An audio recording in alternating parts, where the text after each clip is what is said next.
Okay, I will call this regularly scheduled meeting to order. If you'll join in the salute to our nation's flag. Ready? Begin.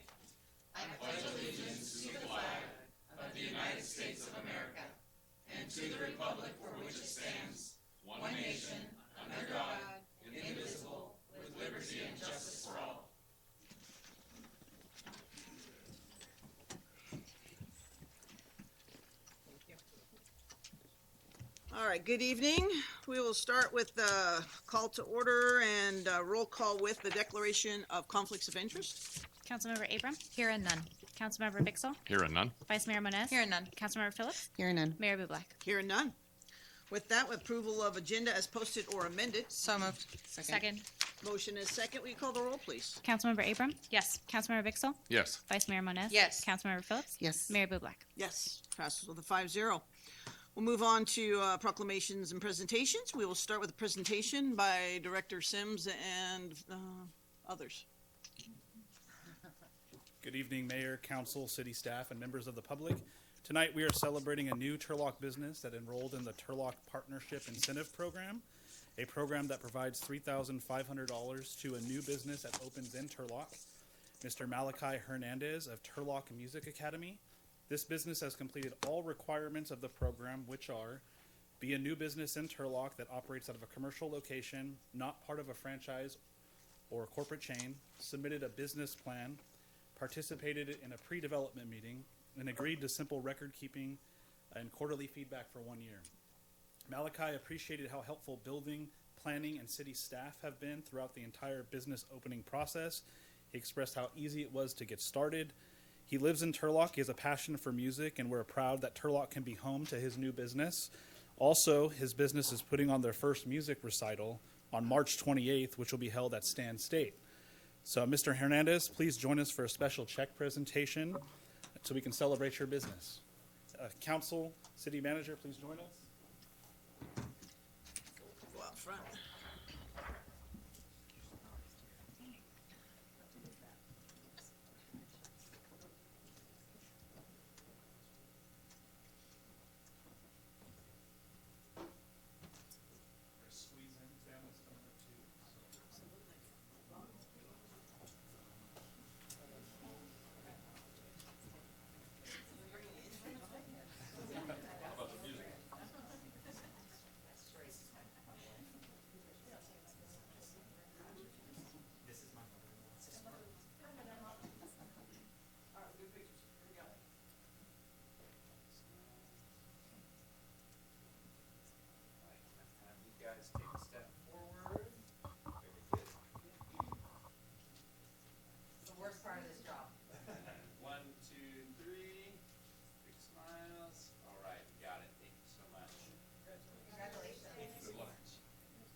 And they're located at 200 North Broadway, Suite C.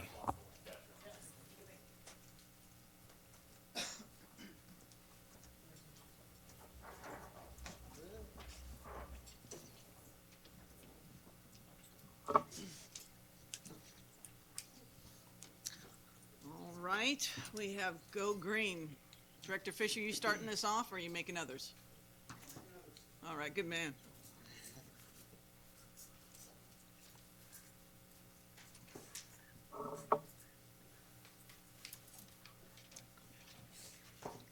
Good evening, everybody. My name is Monica, and we're Regulatory Affairs, and we're here to present this year's Go Green Week. So a little about our program. The city partners up with local K through 12 schools, and our main focus is to educate students on the importance of water conservation, recycling, pollution prevention, and how to be energy efficient. This year, Go Green Week turns 18 years old, so that's a big milestone. Some of the activities that our program offers is live animal shows, tree planting, recycling contests, T-shirt contests, tours at our water treatment facility, SRWA treatment facility tours, Turlock Recycling Center tours, and bus transit tours by transit. I'm sorry. some of our accomplishments through Go Green Week, our program. There has been 395 trees planted.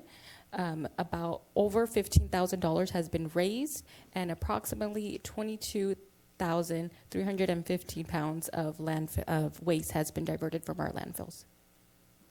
And through our Go Green Week program, Transit is offering free bus rides from March 16th through the 21st. We like to thank all of our staff, city staff, vendors, Turlock Scavenger, for helping coordinate this program. And lastly, we like to congratulate Jocelyn, who is our 2026 T-shirt contest winner. She could not be here, but we are so excited to have these wonderful shirts. It's a great event. I encourage everybody who is at the school district to actually participate. And with that, next, I would like to introduce Jesse Merchant with Turlock Scavenger. He has a couple words to say for us. Jesse. Okay, thank you, Juan. Appreciate it.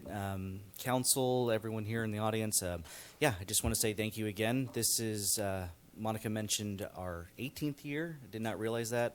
I've been, I have the privilege to be in charge on our end for the last 13 years. So just basically in my career, being part of this has been one of the biggest highlights every single year. Having the schools come out and just see what our job truly is, it's just a lot of fun to see. They learn a lot. We discuss a lot of things beyond just picking up the cans and where the trash goes, but we also focus on recycling, composting, alternative fuels, and how our trucks run. These kids, when they come out, are extremely bright, and they're very inquisitive, and they pay attention a lot, and I think that really reaching out to them really helps what our mission is, which is to have a better environment for the city, but also, most importantly, I think, is to serve the city. We're members of this community as well. We've been operating here for almost 100 years, and so I like to keep that going. And also, I'd just like to say this year, we have really been upping our social media presence. Cynthia is in charge of making sure that we get our message out on Instagram and Facebook. So I do encourage everyone to look us up, Turlock Scavenger, on those platforms. She's done a really great job just showing what it's like to be a garbage man, but also what we do for the community and the environment. So thank you for your time. And I get the distinct pleasure of reading the proclamation, but I do want to add that this is one of the weeks where our entire community gets together and they invest in our youth.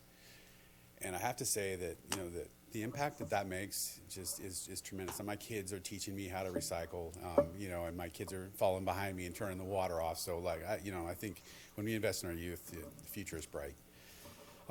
With that, in honor of Go Green Week, March 16th through 20th, 2026, whereas the City of Turlock Council is committed to partnering with our schools to provide educational enrichment opportunities for Turlock's children, and whereas Go Green Week provides an opportunity for students, educators, government, industry, and environmental organizations and residents to work together for a prosperous and sustainable Turlock, and whereas Go Green Week will help produce the next generation of engaged citizens committed in preserving natural resources and enhancing the quality of life in Turlock, and whereas for the last 18 years, the City of Turlock and partnering schools throughout Turlock have planted 395 trees. They have raised more than $15,472.38 for schools through recycling activities and diverted approximately 22,315.36 pounds of waste from the landfills through Go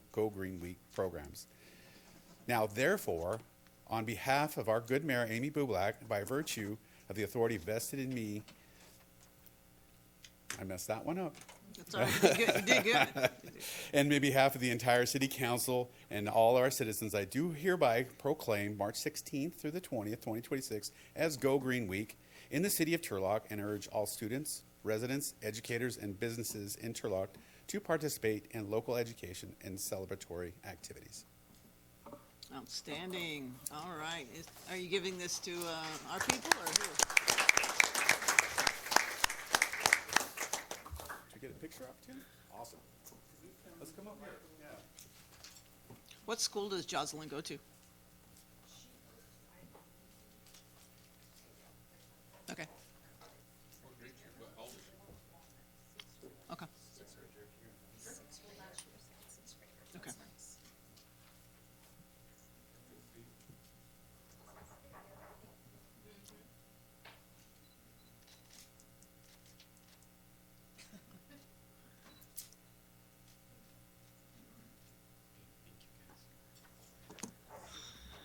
Thank you, guys.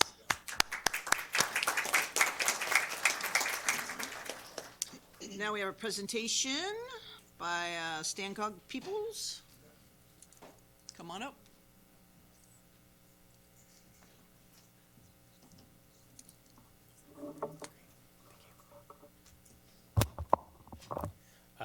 Good evening, Mayor Bublak and members of the council. My name is Chris Gregerson, and I want to thank you for having me here. I work for Kimley Horn, and we're working with Stancog on the 2026 Regional Transportation Plan and Sustainable Community Strategies. So I'm just going to cover what we're doing, overall the plan, and outreach opportunities, which is really why I'm here tonight.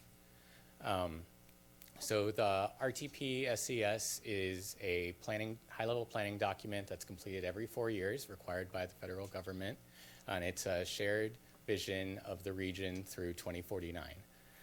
So it focuses on transportation and land use, focusing on all transportation modes, and reflects how land use drives transportation needs.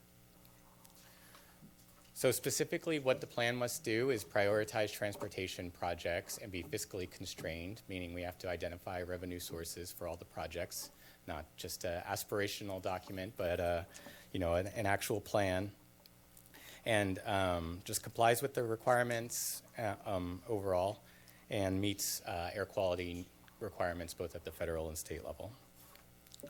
Just a couple of definitions that are going to be referenced through the rest of the presentation. Vehicle miles traveled is just how far all the vehicles travel. So in the example here, there's 4 vehicles traveling 30 miles, so it's 120 BMT. We look at that, both BMT and air quality, they're kind of interlinked. And then missing middle housing is a lot of the housing that falls between single family and large apartment complexes, so that's your duplexes, small apartment buildings, fourplexes, and townhomes.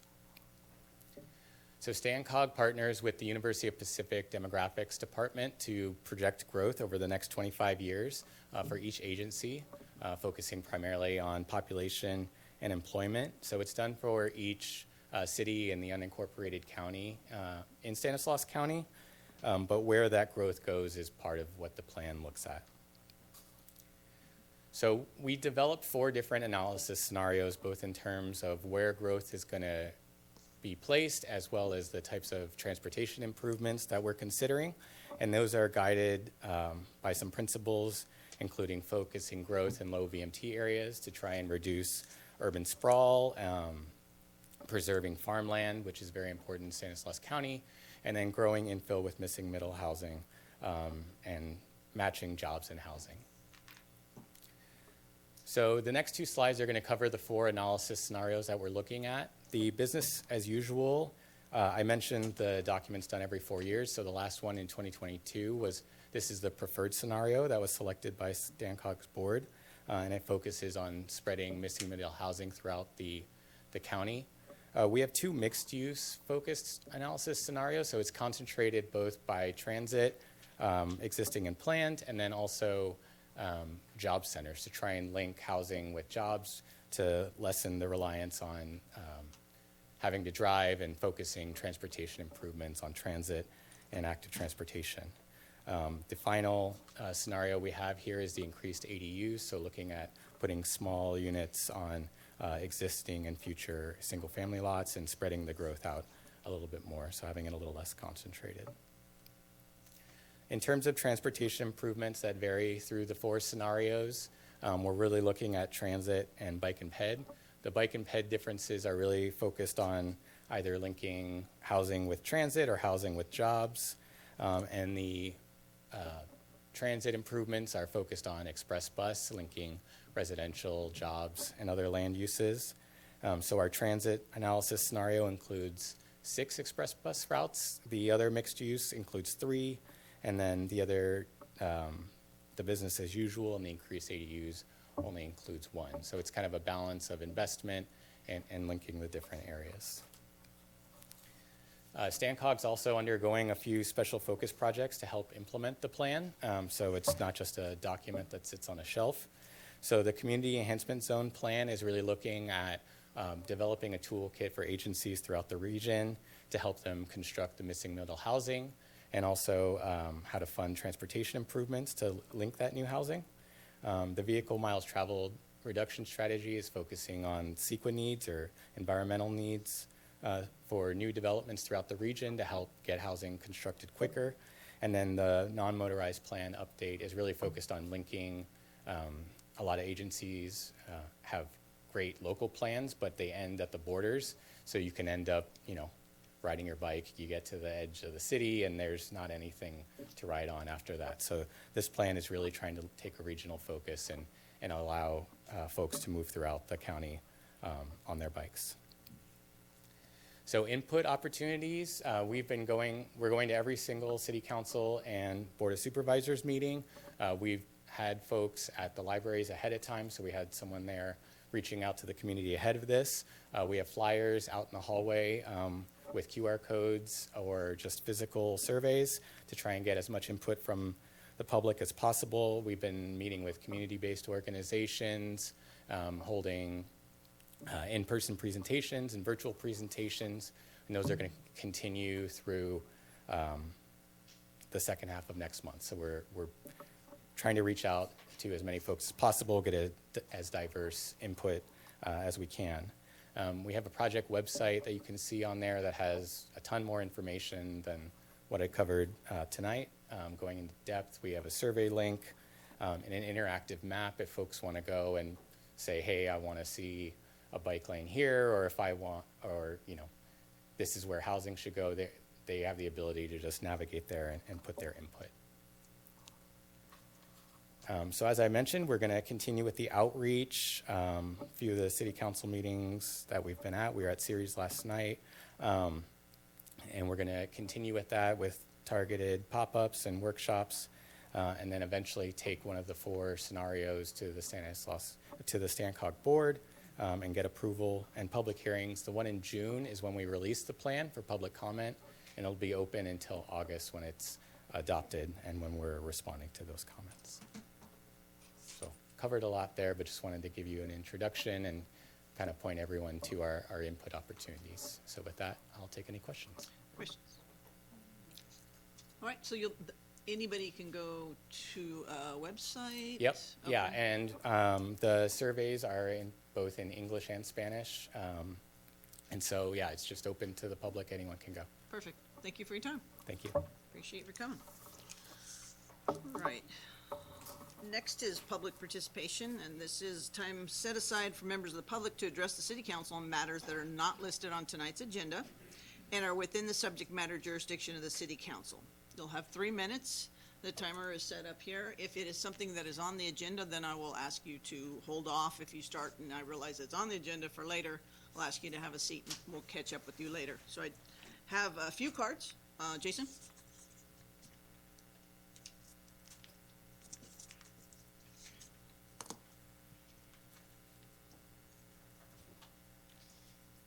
Good evening, you guys. You guys know who I am.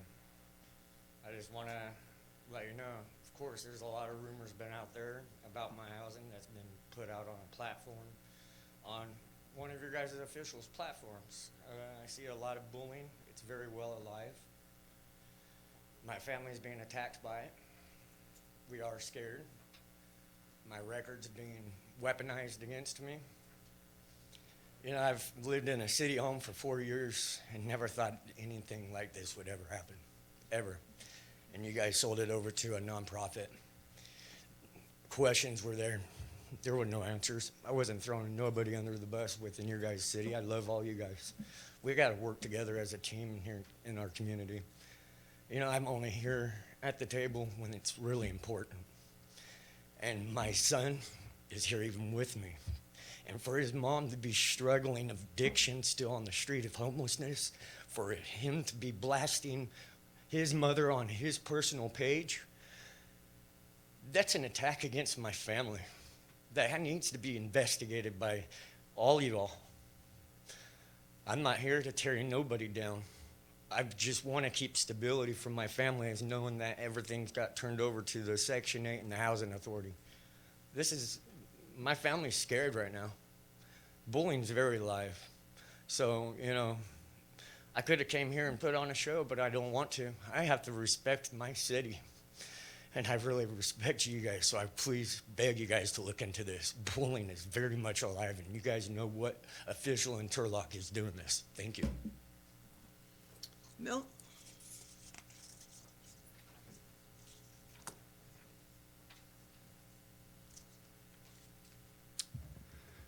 Good evening, Mayor, Council, staff, community members. Milt Treeweiler. I was born here in Turlock. It's time to reflect on yourselves. Good, honest politicians and good, honest public employees are defined by a firm commitment to integrity, placing the public welfare over personal gain, with consistent and transparent communications. They hold themselves accountable for mistakes, demonstrate empathy, and possess the courage to support right decisions over popular ones. They develop trust through ethical and evidence-based action. There are key component qualities. Here they are: integrity and moral courage. They maintain a deeply held belief in right and wrong and act ethically even when no one else is watching, often defending unpopular positions that are morally right. Transparency and accountability.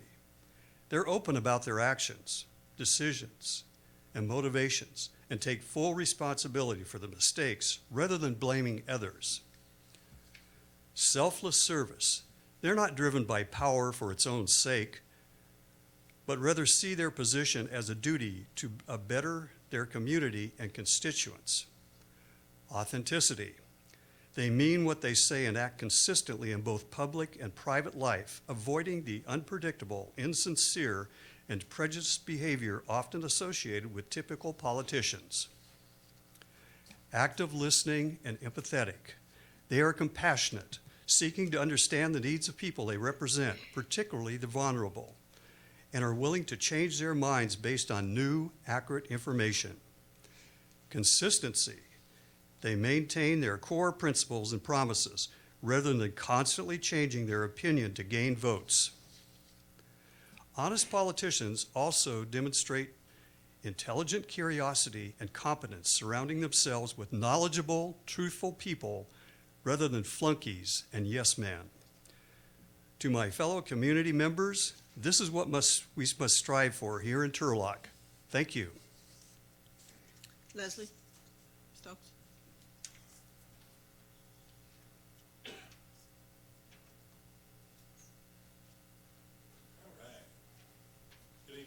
Good evening. Okay, so first I want to congratulate We Care on receiving their grant. Okay, so that's a beautiful thing. I know the majority of this council didn't agree with that, but now that they have gotten it, let's move on. Because it's not about just feeding the homeless, right? It's about getting them off the streets. It's about getting them in their own places. But when you disagree with your constituents, then you have problems, right? Find common ground. It can be done. It can definitely be done, because we know now that if you speak in absolutes, what's going to happen is absolutely the wrong thing, right? That part. So let's get that together, because you got to reach out to the community and they will help you. But it seems to me that you're battling your community,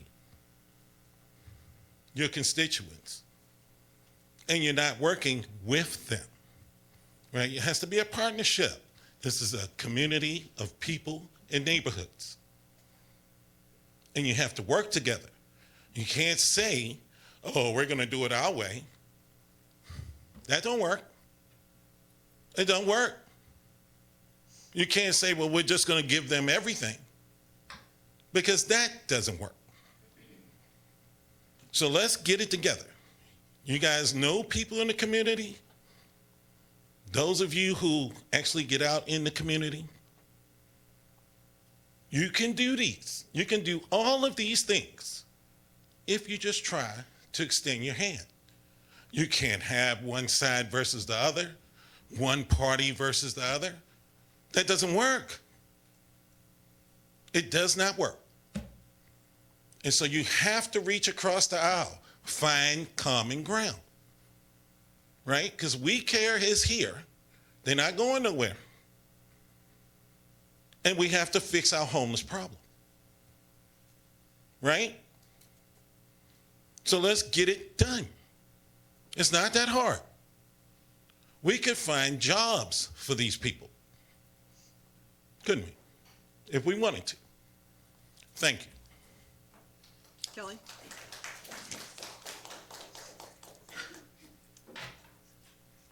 Good evening.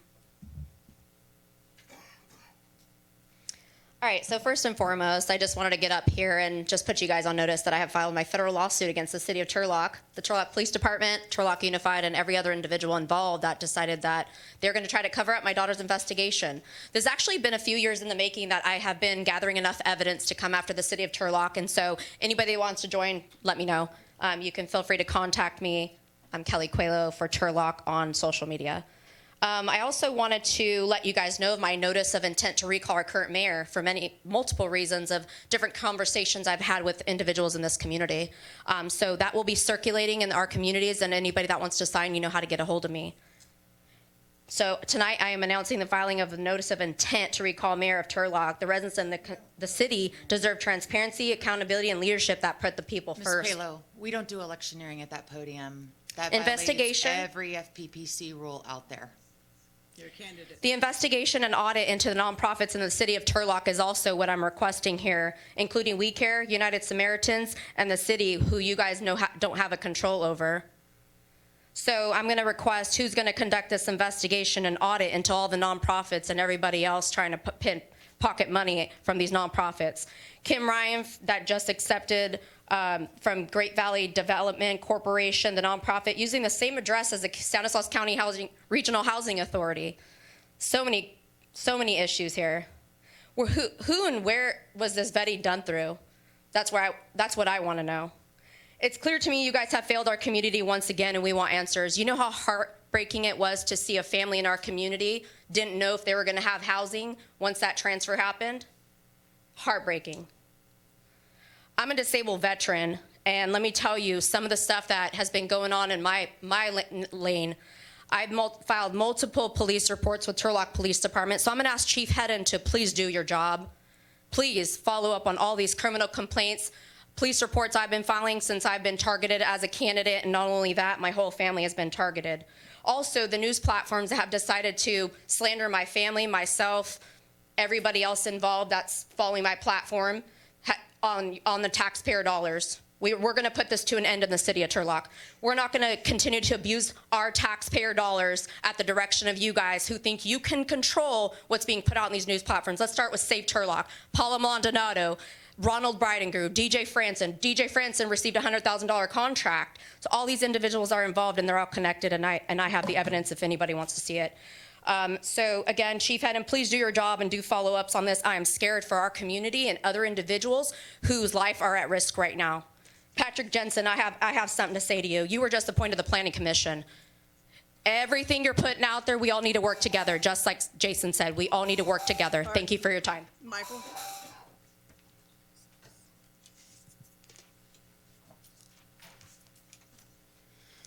Hi, my name is Michael. I come here on behalf of my candidate, Kelly Coelho. I don't appreciate people out in the community and on social media blasting her family and attacking her and slandering her name out and about. It's unacceptable, uncalled for. You guys need to protect this community and her family because it's uncalled for to disrespect a veteran with PTSD. It needs to be dealt with. That's very, very unacceptable, period. She doesn't deserve that, neither does her family. Thank you. I have no other cards. Is there anyone else wishing to speak? Come on up. Mayor, City Council members, City Manager, Acting City Attorney. My name is Sean Sheridan. I am here to say that the City of Turlock is responsible for some of the gray hair on my head and for making my 81-year-old mother's hair even grayer. I say that to be polite, but what I really mean is genuine emotional distress. I am the legal agent for my elderly mother, who has lived in the same apartment in downtown Turlock for 10 years. Before that, she lived in a nearby apartment for 27 years. That's 37 years in 2 Turlock apartments. My family moved here from Texas and chose Turlock just days before I was stationed at Castle Air Force Base in Atwater. Here's my point tonight. Both the police department and the Building and Safety Division share a mandate to protect public safety. In our case, that system failed. For 7 months, from August 2025 to March 2026, my mother did not have a handrail to use for the stairs leading to her apartment. For 7 months, no handrail whatsoever. Enforcement was needed. The city was on actual notice of life safety hazards from day one. The stairs had been built by a licensed contractor without a permit and completely out of code. The guardrail was 54 inches high, exactly level with her shoulder, with a 6-inch wide top she couldn't possibly grasp. On day one, she fell backwards and could have suffered a fatal head injury on the concrete had I not caught her. For 7 months, I had to escort her up and down those stairs every single day. Yesterday, I filed an appeal to the Planning Commission about the permit that was eventually issued on December 9th. That same day in December, the council voted on a package of job descriptions handled by a law firm and the HR department. The duty of handling building safety complaints was removed for the police code enforcement supervisor, but not for the code enforcement officer. I've been told this was a mishap. Multiple times I sought the involvement of code enforcement when it mattered, only to be told later that the unit cannot be involved. But even today, the webpage for unsafe building issues still directs citizens to the code enforcement unit. I ask the City Council to please revisit the overall matter pertaining to enforcement. Thank you. Anyone else who did not fill out a card? Kathy?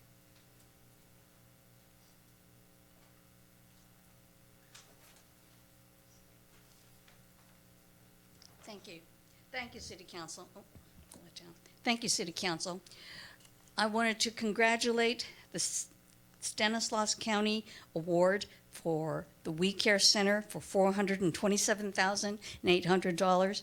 I think that this was an excellent use of money that will go for a year's worth of housing for our homeless population. But I'm here also tonight to continue to encourage the city to work towards solutions for getting the homeless situation under control. It is everybody's responsibility. It is not something that you can keep kicking down the road. I've been involved in trying to take care of homelessness within our town ever since Gillis Gare started trying to organize a committee of city people to take care of this problem. And still, we have no hard and fast solutions. I know that the Turlock Gospel Missions Day Center has been out of operation for, 2 years, 3 years, due to funding holdups with the City Council. So we need to solve that problem. You closed the Day Center at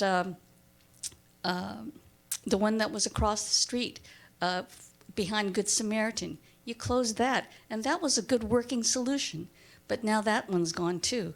Again, for funding issues. So I want to encourage Mayor Bublak and the other two city council people who did not support supporting the $1 for the We Care Center. I want to encourage you to keep fighting for solutions. If you have to form more community organizers, we would like you to do that. What we don't want is we don't want you to keep tearing apart the homeless encampments that they have. People had no other resource except try to find a barren piece of land where they could pop up a tent. Please, let's solve these problems. The contrast between how we treated We Care in 2025 and how we treated them in 2026 could not be more evident. So let's continue to work towards solutions. And I volunteer my time and my effort to work towards these solutions also. Thank you. Let's give We Care and other homeless institutions and programs a chance. Thank you. Anyone else who didn't fill out a card? Come on up.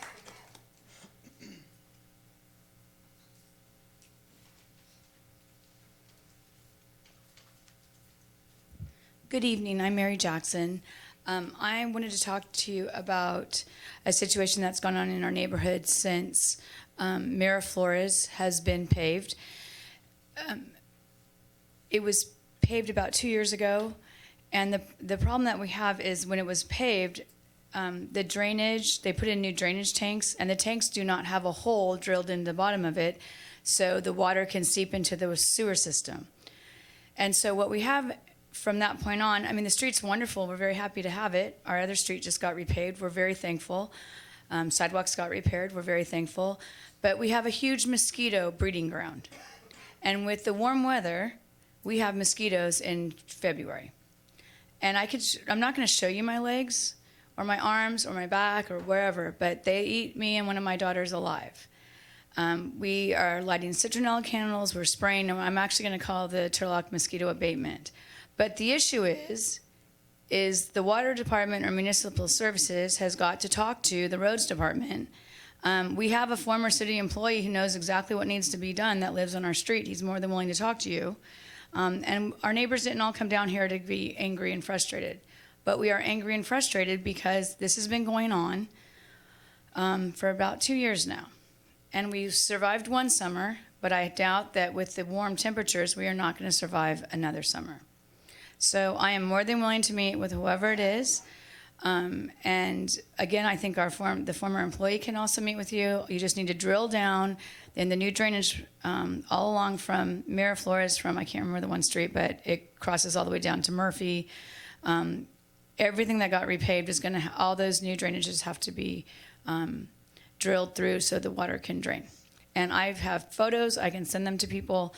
Anyway, so it needs to be taken care of. And I think that from this point forward, you need to have the municipal service and water work with the roads people to make sure this is not an issue in other parts of the city, because there is a lot of road work going on.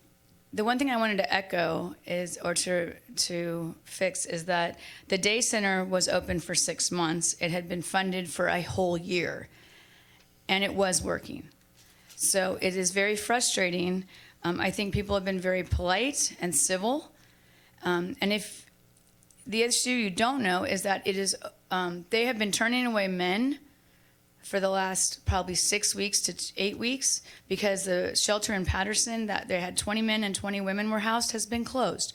And homeless people are transient. So we've asked for a plan. It's been 13 months. I am more than willing to be on it. There's many people in the community that are willing to be on it. I think when Mr. Stokes said we can do more, I believe this community has done more and will do more in the future. Thank you. Anyone else who did not fill out a card? Come on up.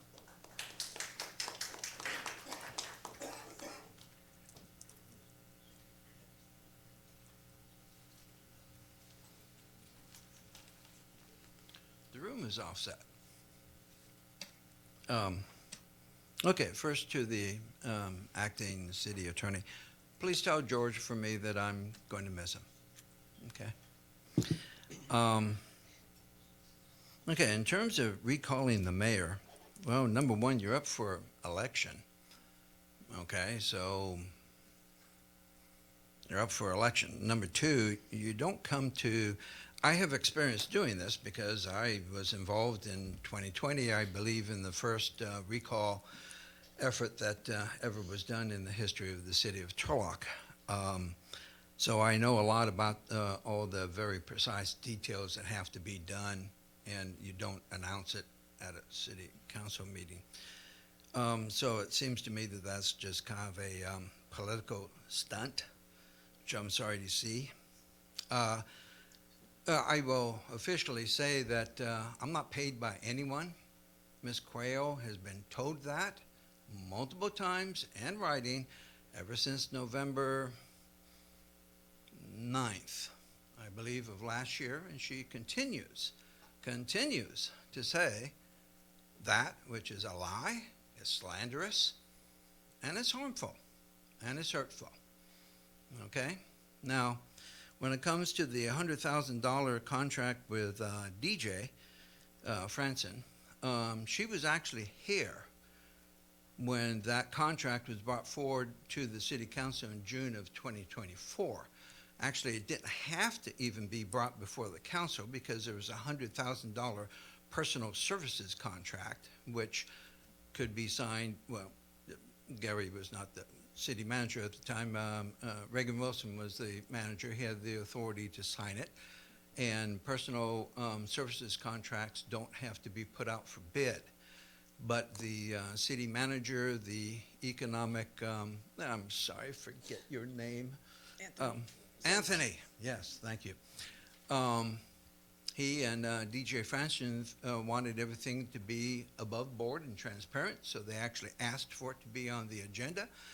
Ms. Crail came up and asked questions about it, and she got answers, so she knows all that. She's a detective. If she wanted to, she could simply go to the I don't know how many, it's probably more than 50. Perhaps Anthony could tell us how many business owners in the downtown area received very personal service from DJ on what was done. So let's just leave that. Those are the facts. Okay, thank you. Have a nice meeting. Anyone else? Okay, we're going to close public comment. And we're going to move on to the city manager report and updates. Mr. Hampton. Good evening, Mayor, members of council. I have two advisories and one notice. Your March 24th agenda will be lighter than normal. One of the topics on there is a review of fire service and next actions. So we're assuming that that will involve a lot of conversation among council and the community members. So we are keeping that agenda very light. And then secondly, you'll notice in your staff reports, I have replaced the alternatives. Staff was required to provide alternatives to the recommendations in staff reports, and that was discontinued some time ago. And our department heads are obviously subject matter experts in their field, so they should be providing you more than one alternative. And that's not an alternative, it's just one. And I think we can all agree that do nothing is not an alternative. And so you won't see that in their staff reports either. And then finally, just a review of a press briefing that was sent out earlier this week and late last week regarding Measure A and Measure L.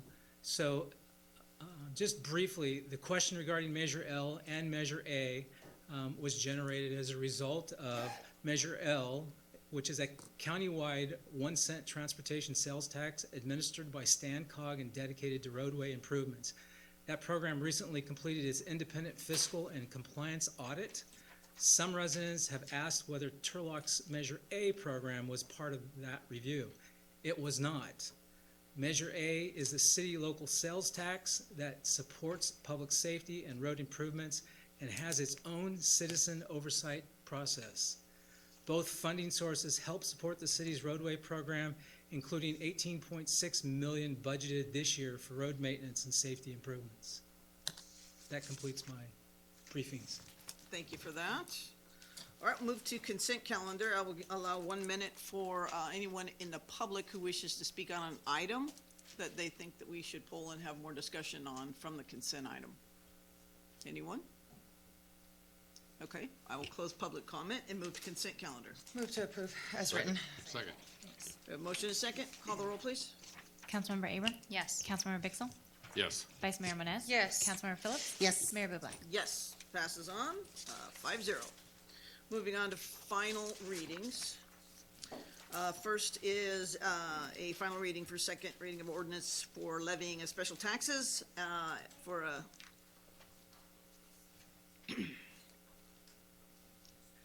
for a facilities district. And so I will open it to the public. Anyone wishing to speak on this item? Closing public comment. Move to approve. Second. Motion and second. Call the roll, please. Councilmember Abram? Yes. Councilmember Vixel? Yes. Vice Mayor Moniz? Yes. Councilmember Phillips? Yes. Mayor Bublak? Yes, passes on, 5-0. Did you hear that theme? We get along. Who knew? Item 9B is the second and final reading of an ordinance for Turlock Municipal Title 9. I will open it to the public. Closing public comment. Move to approve. Second.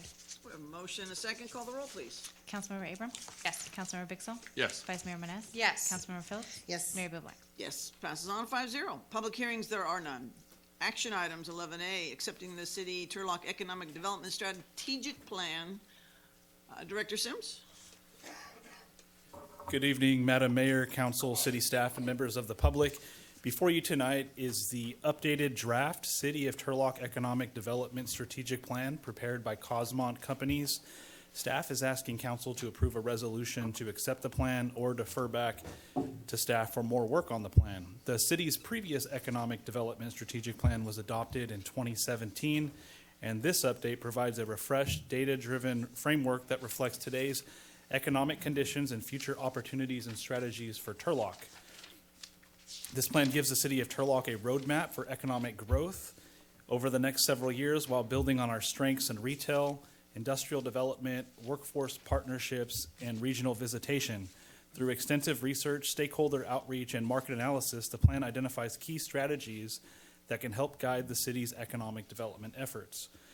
The plan also includes valuable supporting data within the appendix related to visitor trends, workforce data, hotel data, retail market conditions, and regional economic analysis, which will help guide future economic development decisions. At this time, I'd like to introduce our consultant, Mr. Fernando Sanchez, the Vice President of Cosmont Companies, who will provide a brief overview of the plan and highlight some of the key findings. Good evening, Mr. Sanchez. Good evening. Sorry, just one moment. Clicker. Thanks. Change the channel. All right, good evening, Madam Mayor, Madam Vice Mayor, members of the council. My name is Fernando Sanchez, Vice President of Cosmont Companies. We're an economic development and real estate advisory firm serving communities throughout California and the Western U.S. We're based in Southern California. And we were hired by the City of Turlock to prepare an update to the Economic Development Strategic Plan. And so tonight I'll go over at a high level the work that has been finished, the purpose of this updated EDSP, our findings from the analysis, including strengths, weaknesses, opportunities, strategies and recommendations to consider, and then also key development opportunity sites. Okay, so what's been done? So the staff issued the RFP in April of 2024. Cosmont was selected in August, and work began in September of that year. We had both an analytical portion as well as stakeholder meetings that informed the economic development strategies that we laid out in the plan. The analytical portion included the demographic economic profile analysis, a retail market analysis, which also included an analysis of other real estate asset classes, including industrial, office, multifamily, and hotel.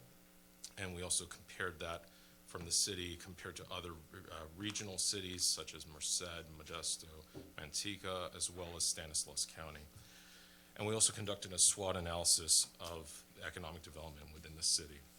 As far as stakeholder meetings go, we met with several different entities, both internally, that's referring to city departments. So we met with the finance department, municipal services, development services, and economic development departments. And then externally, we met with large employers, about 14 different employers, including Amazon, Blue Diamond, Divert, economic development organizations such as Opportunity Stanislaus, 8 different education workforce-related entities, including CSU Stanislaus, the Volt Institute, and Turlock Unified.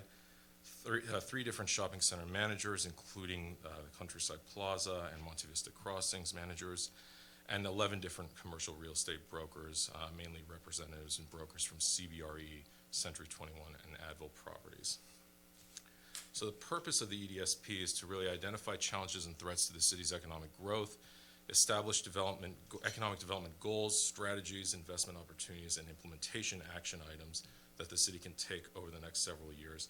So what really does this plan do? It provides strategies to support existing businesses, strengthen your market position, and also aid in attracting industries, jobs, and economic development projects. So the previous EDSP was adopted in June of 2017, and since that last plan was adopted, there has been several achievements made in the city. So Measure A added $15 million in sales tax revenue to the general fund annually, and that was adopted in 2021. You have the West Side Industrial Specific Plan, 2,600 acres of allocated for industrial. We have 8 million square feet of industrial currently built. That's attracted a lot of major sales tax generators and top employers like Amazon. Hotel demand strengthened. You have 10 existing hotels that are of chain or franchise brands, and 2 of them in the pipeline. Additional sports-related growth at the Turlock Regional Sports Complex and Pedretti Sports Complex, Stanislaus Regional Water Authority, expanded sources of fresh water, and as well as significant road projects and retail shopping growth.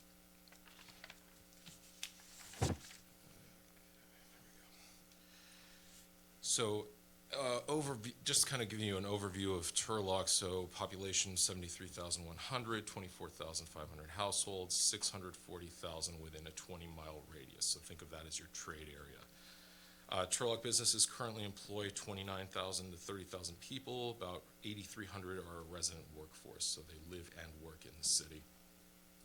You're home to CSU Stanislaus, 8,000 to 10,000 students with 700 full-time faculty. We mentioned WISP, 2,611 acres, 8 million square feet of industrial already built. A historic downtown that's walkable, with providing a lot of diverse shopping and restaurant and experiential. Also, Monte Vista Crossings is a major power retail center. That, along with the downtown, are major regional draws to the city. As mentioned earlier, hotel demand is strong. Sports is a big part of the community. And you also have strong community partnerships with the Chamber of Commerce, CSU Stanislaus, and the Downtown Property Owners Association. So here's kind of a high-level overview of what our SWOT analysis showed for economic development in the city. And now a lot of the strengths we've already touched on, but a few other ones to mention include the Turlock Irrigation District providing electric power well below Modesto and PG&E rates. There's a significant entrepreneurial spirit with many startup companies in the area, and also Opportunity Stanislaus and the Volt Institute. Volt Institute, of course, is the offshoot of Opportunity Stanislaus, and it came into existence in 2017. It so far has, at least in 2024, has provided 30,000 hours to almost 300 trainees, both on and off site. That's a really big improvement there. Some weaknesses we saw was in the downtown area due to the age of the buildings, and there are issues related to ADA and also building code issues that make reusing those buildings difficult. There's also a need to improve the business permitting process, which we're actually seeing now as an opportunity with the new online permitting software. And also, one other point to mention that we gathered from the 2022 Stanislaus County SEDS was that there was a relatively unskilled labor pool for STEM type jobs. However, of course, with the Volt Institute, that is slowly changing. Some opportunities that we do see, of course, downtown Turlock, a walkable historic downtown that is a unique and regional draw. You have strong regional demand for single-family housing, some of the lowest vacancies in housing compared to other cities in the area. The city has healthy financial reserves. There are large infill sites that can grow with mixed-use development. The WISP area is ideally located to promote commercial, industrial, and recreational facilities. You do have federal opportunity zones, about 837 acres within the city, 11 of which are in the downtown, and about 117 are in the WISP. And then the city is also well positioned for agricultural processing jobs, given your location in the San Joaquin Valley. And lastly, of course, the online permitting software is a major benefit to business attraction via increasing efficiency in the permitting process and really making it more attractive to businesses. So Cosmon identified several different economic development strategies, these 9 here, and with each of these strategies there are several action items associated with them. So I'm going to highlight a little bit on each one of these. So first, business expansion, it really should be expansion, attraction, and retention. So this really discusses business friendliness, so how to get to yes. So the idea here is to support the needs of developers, businesses, and foster entrepreneurship and bolster the local economy. Such ways of doing that would be developing technical assistance programs, working with businesses to understand their needs and challenges, conducting outreach and collaborating with property owners to explore those development opportunities, having a more efficient plan check. We mentioned the online permitting system, so that's improving already. And also attending ICSC, which is a major conference that, where you can meet with major retailers, restaurants, hotels, developers, and brokers to really understand what's going on, what these entities see in the San Joaquin Valley region and also within Turlock. Housing as economic development, this is really dealing with housing as more than a place, just a place to live. It's really where people live, work, and shop, especially considering more and more people are working remotely. So the idea here, you increase housing and and thus increasing sales tax revenue, and the more houses, the more heads you have or the more homes you have, the idea there is it also attracts retail. So establishing a business incentive program. So here we understand there is a policy in place that exempts existing buildings undergoing change of use from paying CFF fees. The city could consider setting a specific goal like attracting downtown development, such as fast-track permitting, tax sharing agreements, facade improvements. The WISP, another one that we mentioned, here we're thinking participating in another major conference such as NAIOP, so National Association of Industrial and Office Parks, to really promote the WISP and attract additional industries to that area. Considered a P-bid to give that area a unified image, also updating the specific plan to emphasize economic growth. Value capture refers to mainly using economic development tools such as DOR and AIFD. So DOR, of course, Development Opportunity Reserve, allocating zoning in exchange for public benefits. And EIFD is the Enhanced Infrastructure Financing District. That's a tax increment financing district where you're utilizing the increment from the property tax from new development towards funding new infrastructure. An expansion of sports facilities. So we found that from the 2022 Victus study that showed additional demand for more sports related activities. So 80 weekend tournaments that allocates or equates to about $50 million in economic development activity and about $1 million in sales tax revenue and TOT combined. And the WISP has a lot of land for that to accommodate a major indoor-outdoor sports facility and to support that additional retail, entertainment, and hospitality uses. So that's one option there. And then downtown placemaking, so again, exploring expanding the P-bid to support cleaning, security, marketing, and evaluate publicly owned parcels, invest in physical improvements, including facade improvements and other outdoor retail, and also growing your social media engagement. We touched on federal opportunity zones, just high level. OZs give tax credits through the deferral of capital gains to developers supporting mixed use and business growth projects that help close the feasibility gap.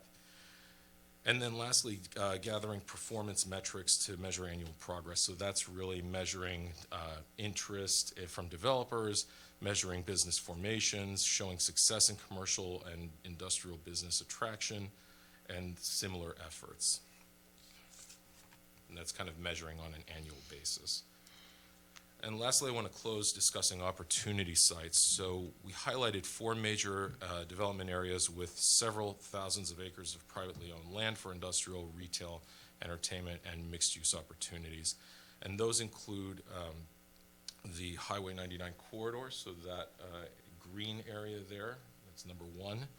So we saw about 371 acres in that. That currently has 1.7 million square feet of retail space and about 100 acres or so of vacant land available. Downtown Turlock is kind of hard to see, but that's number 2 there in the turquoise. Those are the boundaries, and that's 38.4 acres. The West Side Industrial Specific Plan, that's 2,611 acres outlined in black. That's number 3. And then the Federal Opportunity Zone areas, those are based on census tracts, and that's the pink overlay that you see on the map there. Of course, some of it falls within the WISP, and some of it falls in downtown. The most significant development or near-term opportunity for development that we see, or that we saw in our report, was the 30 acres site. It's a vacant site that's kind of sandwiched between Monte Vista Crossing to the north and Countryside Plaza to the south in the first section on the Highway 99 corridor. And that actually is currently being developed. We do see, as mentioned earlier, I heard earlier, the Chick-fil-A is being added to that site as we speak. And with that, I will open it up to questions. Questions for Mr. Sanchez? Councilmember? For Mr. Sims. Or Mr. Sims? Yeah. I'm not sure if your presentation has all of the same slides that were in there, but I have a question. I think it's on page 43 of the document. It's basically the economic development roadmap. So I think it's 6 months, 12 months, 3 years. Yeah. My question is more to Mr. Sims. I mean, can we put that up, and is that sort of our marching orders, and is that realistic, all of the things that we could consider doing? Yeah, this is just a guide, a roadmap. We can shoot for the 6-month priorities, the 12-month priorities, and the 3-year priorities. Those are just the suggestions that Cosmont had provided, but direction from council, we could look at 6 months. For example, it's not on the screen, but the 6-month priorities could include assign responsibility to gather performance metrics, initiate business expansion, attraction, and retention incentive policies. So that relates to business retention and expansion visits. So we already meet with about 100 or more businesses per year, meeting with those businesses, identifying what their challenges are, if there's any expansion opportunities there. The 12-month priorities mention WISP infrastructure financing plan. So that would be internally taken direction if we need to look at the WISP and look at ways to expand that or put together some financing tools to help expand that. It also mentions provide report to council on BEAR success and other economic development performance metrics. That's one strategy that we kind of do in our monthly reports. We try to show how many business retention visits we have, how many business workshops, so on and so forth. Downtown placemaking events. We're pretty fortunate. There's numerous downtown events that happen throughout the year too, but we can include that in our metrics as well.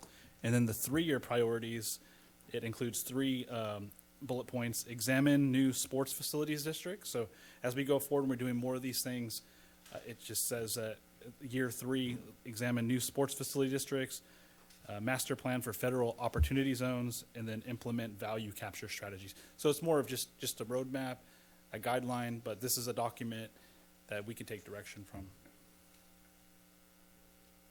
Can you expand a little bit more? I guess I'm not quite understanding the federal opportunity. Opportunity zones. Right. So essentially,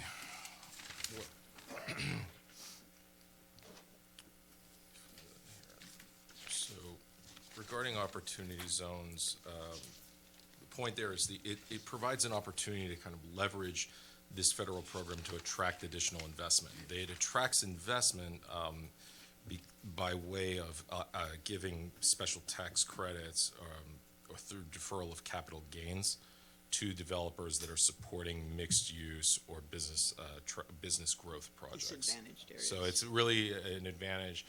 You're not, I guess, giving away any capital gains tax or paying capital gains tax on those investments. Which is obviously federal, not. Correct. Yeah. Yeah. It's a federal program. But then can you expand a little bit on what tools do we have at our disposal to help promote that federal policy in those areas? Or is it just letting people know that they're out there? Well, as far as the federal program goes, it would be more letting investors know, hey, we have this program. We have 837 acres within the city, 11 of which in downtown, 117 in our WISP. The WISP in particular is very powerful, considering you have all this industrial and opportunity to attract significant growth there. So I would definitely market that. Other questions? Okay, let's open it to the public. Anyone wishing to?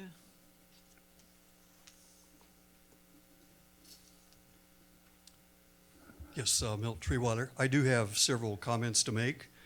I'm going to begin with the program we had, and it plays right into this, the Regional Transportation Plan Update from StanCog. I happened to attend the City of Modesto event, which was the same event that we heard here tonight. And one thing that was presented at the Modesto event was it actually told what they projected the population growth was going to be, and this is the UOP research in Stockton. They're doing the research in Modesto, California, and it goes all the way to 2049. They're projecting Modesto will grow by 19,000 people. If Modesto is only going to grow by 19,000 people to 2049, Turlock is probably going to grow 10,000 or less. So we're looking up here in the sky, and reality is down here low. We're not going to get to anything like that. So that was interesting. I did hear a comment tonight about building housing. I remember we had a person on the staff who was really an expert in housing. And the one thing he emphasized to us was that housing really never pays for itself because you have so much infrastructure cost that you're actually losing money when you build housing. And the taxes we get, the property taxes all go to the county. We get 0.1%, but 1%, I believe it is, 1%. So we're getting very little of that. And the other taxes for anything else is also going to, sales taxes also going mostly to the county, except for our Measure A funding.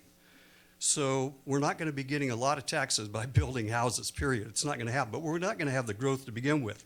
One thing else I want to mention is that unemployment. Okay, with robotics and artificial, I've been researching this.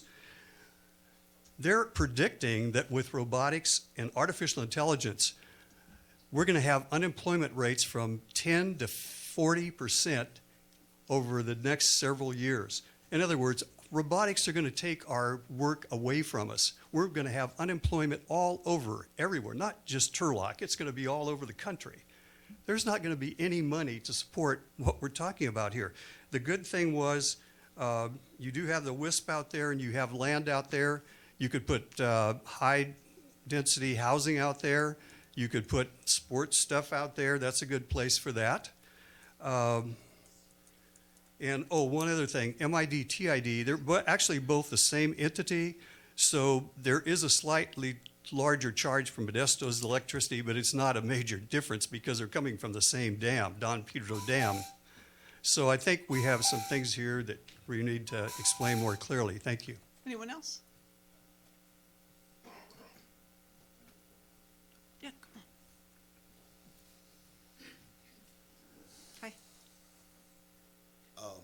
Hi. I'm Jordan. Nice to meet you guys.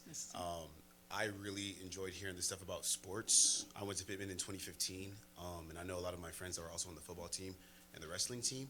And then we got to Stan State, and there weren't any football or wrestling teams there. So I think that would be amazing. I think Turlock really loves football, and I think a lot of people could gather around that. So I'm just super excited to hear about a possibility of expanding on sports facilities. And I would just personally recommend football and wrestling, especially I went to Pittman, so I'm always going to go for the Pride. I think that there's so many great wrestlers and wrestling clubs out there that a wrestling team at Stan and also a football team, I just think would be fantastic. You know, I don't know if can we ask questions? Is that okay? You can ask and they'll answer at the end, but if you want to ask, yeah, he'll write it down. Yeah, my biggest question is just like, is it possible to even get those sports at Stan State? I don't know if there's a bunch of red tape or I'm just super curious, you know, as a sports guy myself, that'd just be super cool to see. Thank you. Anyone else? Mary? You wanna be on the football team, Mary? Come on.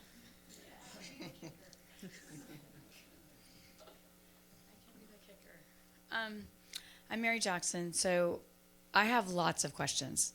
My biggest issue is we didn't get the Trader Joe's in Turlock, and it went to Riverbank. I know. Well, we did 15 years ago, and we were told it would go to Merced, but we are a university town, and so we have to just do the same thing we did 15 years ago, which I'm more than willing to do. And we just have to go, every time you go in, you ask them. I'm from Turlock, so when are you building there? I'd like to know if a community center has been talked about. Ceres has a phenomenal community center. We sold ours, 10 years ago, Chief Hampton, when Soy Seth was mayor? You could have bought Two Guys on Broadway. We had a plan of a whole civic area with a police station, but what it could have, should have, doesn't cut it. A community center would actually generate revenue, which is one of my favorite words if you're a elected official. I think you were talking about this whole federal plan of enticing people to build. It was redevelopment, and Governor Brown had to cut redevelopment because he had to balance the budget. So whatever we can do to encourage low-income housing, I dare any of you on the council to go try to find an apartment under $2,000, 2-bedroom, 2-bath. I dare you. So we need to figure out how to start having mixed use to grow up. We need more. I mean, we could double Pedretti Park, and I think we would get our money's worth in 5 years. My friends in Sacramento come to Mary Grogan Park. My daughters play soccer. Soccer tournaments are huge. If we could have a Mary Grogan Park, we do have Gimperley Fields at Pittman High School.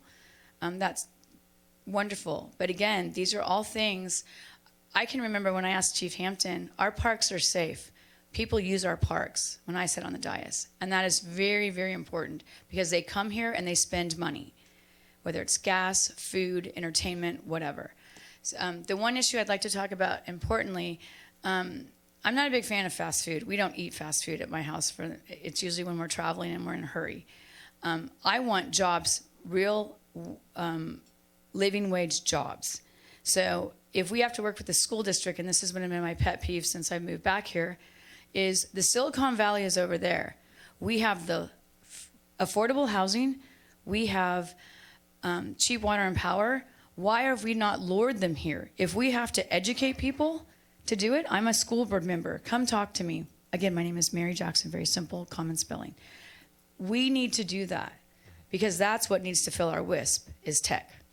And we need to grow up, not out. We need to stay in our current general plan, urban boundaries. Thank you. Anyone else? Okay, closing the public comment. Did you write any of those down? So I have the question, I think I just saw one question. Has a community center been considered? And I would say the regional indoor sports center would be the closest to that. And for the sake of the football, sir, Title IX is where you have to have just as many athletes, female as male. If you did a football team as Stanislaus, then you would probably have no other male sports to cover. So I happen to be married to a former athletic director from Stanislaus, so I'm very, very comfortable saying that that probably would never happen, especially now with money involved. I don't see this area being able to push that funding out there, but we can always find something to do here. Okay, so you have comments or questions? Sure, Yeah. go ahead. I mean, I want to say thank you, Mr. Sanchez, for coming and presenting this, and for Mr. Hampton, Mr. Sims for bringing this forward because it has been lingering out there for a while.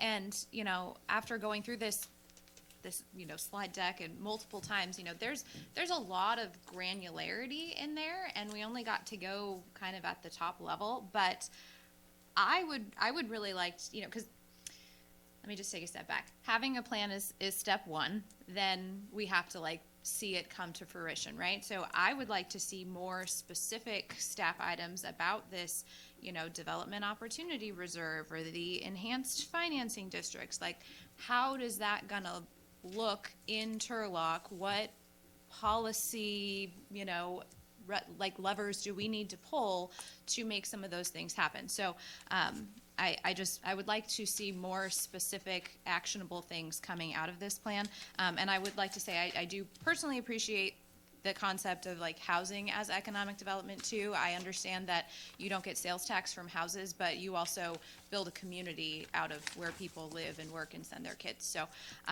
thank you for this plan. I want to see more specific actions, and I hope we can work on those. I want to just clarify one little gaping thing that was wrong there. It was not 2017 that the WISP began. It was 2008, and it was voted 3-2. It happened. Councilmember House, Councilmember Spicer, and myself voted for it, and the other two didn't. And so it's been there a long time, and it was set aside, planned for this. I was on a Zoom today with Administrator Loeffler talking about opportunity zones and about the SBA and how manufacturing jobs or manufacturing companies, almost 90% of them can use this SBA, and there's a ton of money out there, and they want us to reach out and get those there. So with that, I would tell you that I'm happy to push this forward, minus the plan of the 6 months to 3 years, and have a real dialogue, a one-on-one with each of us to kind of figure out what, like, okay, we're seeing this, because it's kind of wonky. It doesn't really tell us what we want, and I think we have to have at least 3, if not all 5 of us, have that vision to move forward to make that go. So I would ask my colleagues to pull that portion out and try and move the rest forward. No. Yeah, go ahead.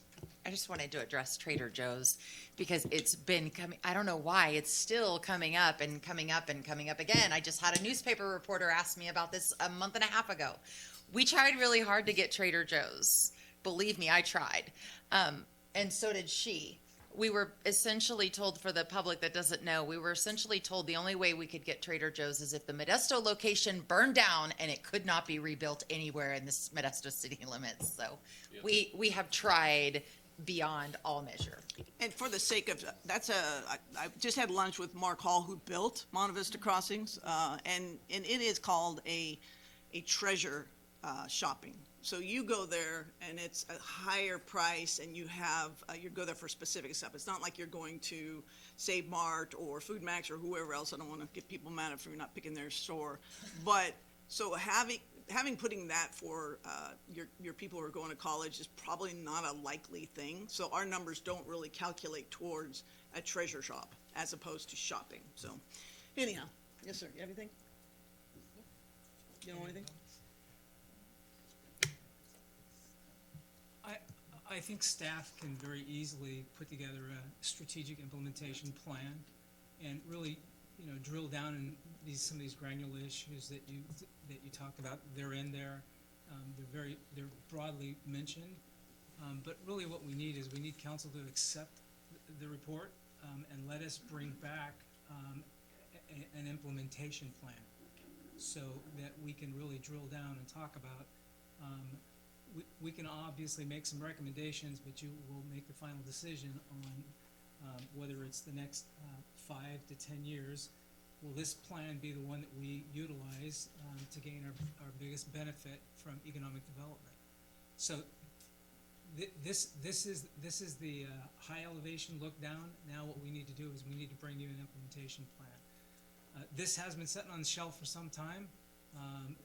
The company was generous enough to come out and make a delayed presentation. So thank you very much. But now it's time for staff to put this, specifically our economic development director, to put an action plan behind this so that you can really give clear direction on which plans we want made available to developers, which ones we don't. And so where's our priority? Because it's a broad presentation, and that's what it's intended to be. Does it have to pass with the roadmap, or can it be eliminated with it following up as we get closer? Because the roadmap doesn't really make sense to me. It seems very capricious.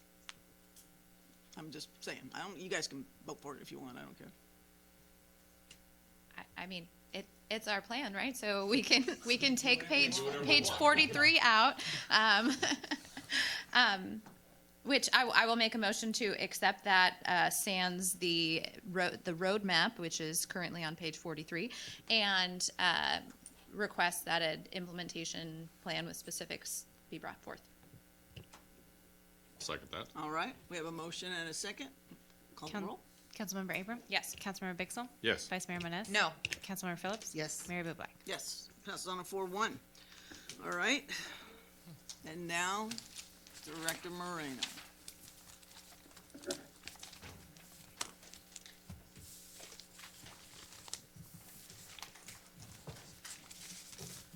Instant replay. I know, right? It's really warm. It's- Can you make it 5 cooler? minutes only, Nick. Otherwise, we'll be freezing. Oh, please. Not you. It's gonna take more than that. Thank you, Mr. Sanchez.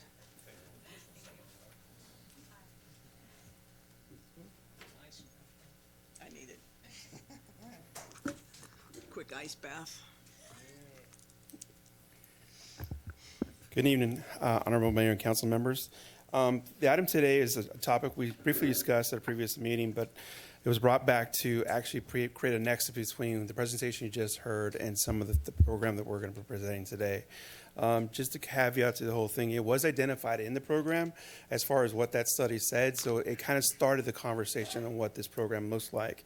There's a lot of different topics within the program itself for the study. This program is a little more easier to implement and move forward in today's rate and how we can get things done. So that's why it's being proposed as far as one of the starting points of the overall program itself. So today we'll be discussing a business incentive program for capital facility fees reduction. It's important that we call it a reduction of how the structure works because we're reducing the fees, not necessarily not eliminating them completely. So what is a capital facility fee? Sorry, I'm used to having it in front of me. So a capital facility fee is really just a form of impact fee structure. Within our city, we have multiple impact fees. We have an East Tuolumne master plan, West Industrial specific plans. All these different fee structures are basically built up either in a specific area or citywide. A CFF is an impact fee structure that is citywide, and hence why we kind of focused on that one. So we're talking about broader spectrum across the city instead of a specific plan itself. Proposed CFF reduction program. So we're going to talk a little high level of the CFF and how it breaks down, and I'll give you a visual of what the overall is going to do. So you start with the overall land categories, which would be residential, commercial, retail, and commercial other, and industrial. Then it breaks down into specific areas, which you have downtown, master plan areas, and then city infill. It then breaks down a little bit further and it goes into transportation, general government, public facility, or police and fire facilities. We'll go ahead and show you a little demonstration of what that looks like. The actual CFF report is actually posted on the city website, which we'll click on. It gives you a better visual. I give you a lot of information of how it breaks down, but the page itself really gives you a little more meat of how the table actually is developed.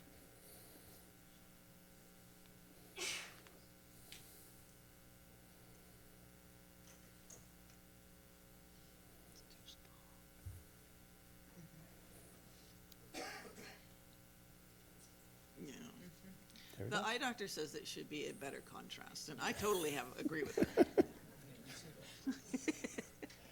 So you can see the table in front of you. It's not part of the staff report, but I thought it was a good visual about all the information and what we provided because it really breaks down the table itself as how the categories break up, and then it breaks into the specific areas of how the fees are calculated.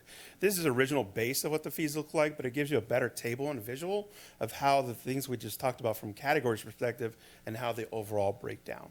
So it's a little more easier to digest when you look at it from the information I just gave you. We'll go back to the part.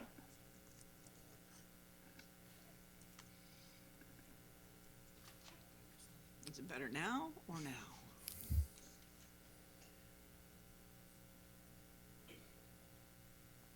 So as you can see, it breaks down the categories we just saw in the report. We are proposing to reduce these fees by 25%, and we'll focus them on a specific area of the report itself, which is the commercial, retail, and industrial. So why we focus in this part of the categories itself is because when transition back to the report, it does talk about these specific areas. But when you look at the actual report, it does have another component, which is residential, which we'll talk about a little bit after when we get through the presentation of options. So to be able to run this program, it's very structured in a way where we actually put funds towards the program. So we talked about a waiver, but we're actually backfilling these with other dollars or discretionary funds, which were in this format we're proposing TOT. So why TOT? So TOT itself is traditionally already used within the city for different mechanisms of economic development. It's used for parks, it's used for business incentive programs in the future, special events, which all drive economic development within the city. So we are requesting an appropriation of $500,000. We do expect that this lasts at least a minimum of a year. This really is based off of development, how construction is going to flow. So you can generally estimate, look at it histories, but it's all based off development when permits are pulled. It can go from a year, it can go longer. You could also, again, talk about different options and where the percentages change, and maybe it stretches out a little longer. So we'll give examples of what those numbers look like, though.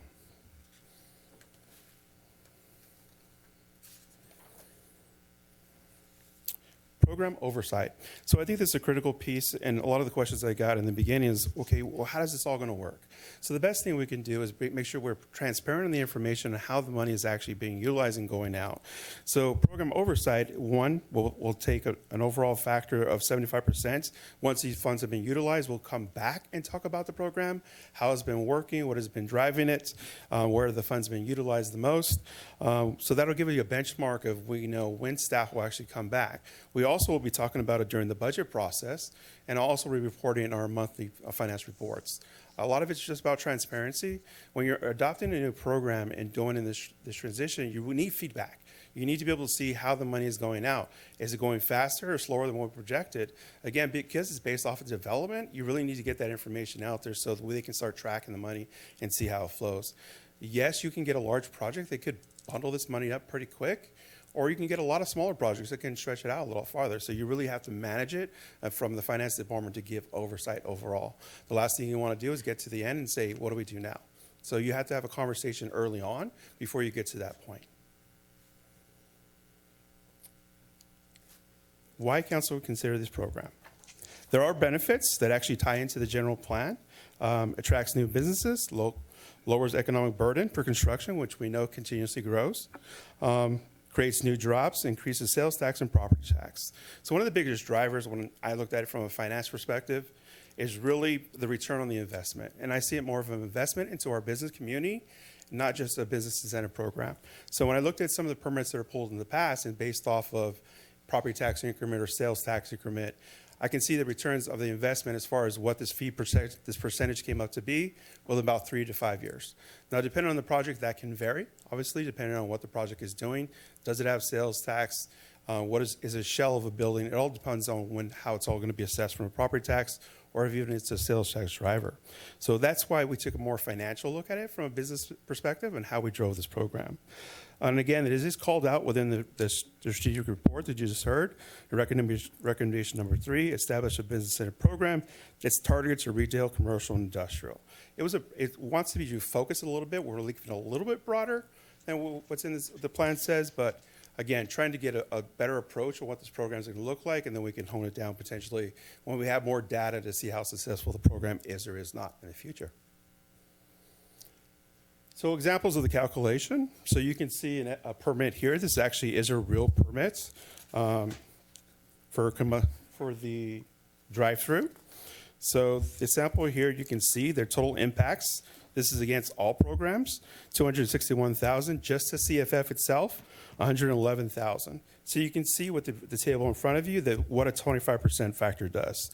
So $27,000 doesn't seem like a lot, but they can put that money back into the improvement of what they're doing. It really gives them it's all about return on investment, ROI, right? And so the better you can help their number come to fruition and makes that return on investment faster, the more it's enticing it will actually be for the project. So looking at a commercial industrial building, same concept. Look at the total impact fees of $163,000.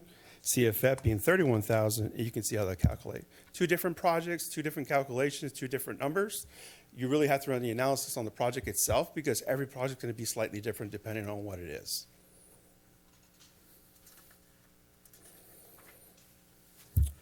Alternatives. Categories could be expanded or eliminated. If you want to move the projects around, maybe focus on one piece of it overall. Allocate additional funding, alternative funding sources. That could be a topic we can discuss and bring back. So that you could direct staff to focus on a different part of the strategy. Maybe this is not the right time for this and when you'd like us to focus elsewhere. So you've heard a lot of different options today. Some of those take implementation and are a lot more strategic in how they build out, so they take a little more time to develop overall, and that's why you saw your short-term, near-term, and how those things are doing. This program can be implemented today, if approved today. We can start to move forward and actually gauge what it looks like as we build out the rest of the plan and the strategies that we bring forward. So again, alternatives, you can move things around, you can move percentages around, and you can identify a different funding source, or you can, again, just tell us, come back with something different and focus here or one of the other strategies and go for it. Any questions? Questions? Yes. So why a fee reduction program rather than a more expanded fee deferral program? We have two, or I guess three, right, for industrial development. Why not something that lets people expand that a little bit longer? So the deferral program here is something I want to work with next. Again, this is kind of a step process moving forward. The program itself works, but the structure is a little bit different in a sense of the way. So I'd like to revamp that structure and how we do it. So right now it's 5 years out. You can defer it. You get an interest factor, but you're also getting escalators on top of it. So it's actually cheaper to go finance a project than it is actually to do that deferral program. So that program is being discussed as far as restructuring it, and term is one of the topics we're discussing on what looks further out, maybe a 10-year, maybe a 7-year, depending on what the programs are going to look like. So that is a program that I'd like to discuss at a later date and bring forward to as well. So, having just heard about the economic development plan, shouldn't we exempt the areas that are opportunity zones so as not to double dip and actually help people who are not going to get that help from opportunity zone because that's a disadvantage area? I would say trying to limit to certain areas is you want to focus on a broader spectrum. Sure. So the opportunity zones itself are federal credits. This is going to be a local credit to help overall. And I can think a great example that I can give you is WISP. You're going to have a potential large development coming into that project where they're going to commingle funding from all over the place. Maybe they're getting some state bonds to help from an EPA perspective, whatever it may be. So it's really putting more tools in the toolbox across the board for our economic development director to go out there and sell these properties, and because that's what they do, right? Hey, these are all tools. This is what's available local, but here's what's available federally and statewide. So I just see it more of an addition to the overall toolbox that we have, instead of in trying to expand it even more. Other questions? Yeah, I like the idea of the term, when you say return on investment, and you know that obviously is got to be our goal, our bottom line. With regard to who qualifies, I mean, like I said, certain businesses are a much better fit, or put it this way, from a standpoint of return on investment, we will do better with business A than we would business C. How do you make the decision of who you dole it to? So we're going to bring up another page within the CFF document and get a better conversation on what that looks like. Give me one moment, please. So, bigger. It's too much.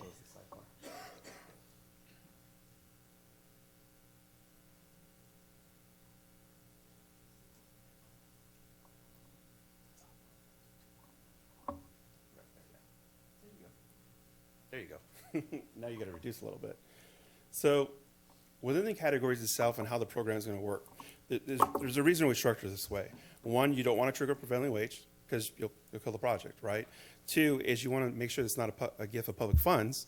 So in order for the program to be kosher in a sense of the way, you want to make sure you stick within, you can change percentages, and you can stay in the categories, but you can't eliminate a project.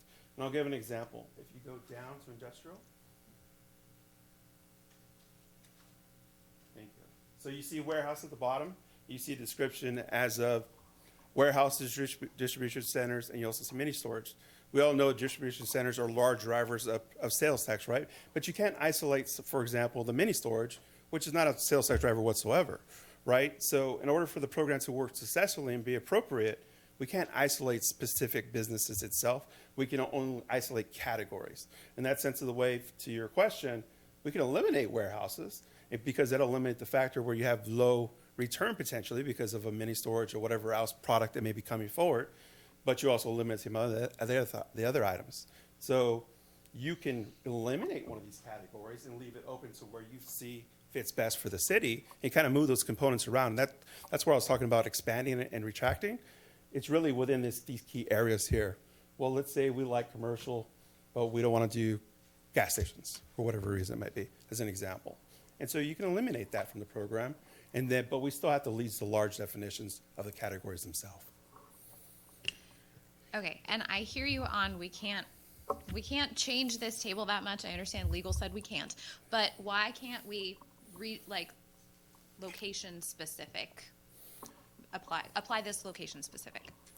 So location specific, because this is a citywide program, you can do this. So let's go back to page 9. Like, why can't we say this just in the WISP? I know that has its own master plan, Because of the area that's identified in the whole, you have these categories, downtown and PPA, master plan areas, and citywide. So you can say the WISP is a master plan area, but it's only one of the master plan areas. So you can't even be specific for the WISP. You got to say master plan areas, and it's all the master plan areas. So you can get that granular, but it's still a little bit broad. Can I ask, so in the Nexus study that you're pulling this from, it specifically calls out master plan areas as like Southeast 1, 2, 3. It doesn't necessarily say WISP. Is that how it is? Or, is the WISP considered a master plan area in here? WISP is considered a master plan area. On the little shading on the map, it looks like it's kind of all infill. over the place. Yeah. Just, okay. So realistically, $500,000 could go like that. Potentially, it could. And that's the whole identified. We have to watch it. We really have to make sure that how it's tracked, where is it going, and what is it doing? Isn't it benefiting? Because if you get a large project, just because they blow through that money, that's not necessarily a bad thing, because we got a large project out of the whole thing, right? So I wouldn't take it a large project coming through as a negative. I would take it as a large project is maybe potentially coming here because of the program and helping it because of their overall ROI. So yes, there is risk in that nature of how the program's structured. But again, you can't pigeonhole it to one specific project in the nature of how the structure Let's open works. it to the public. Come on up.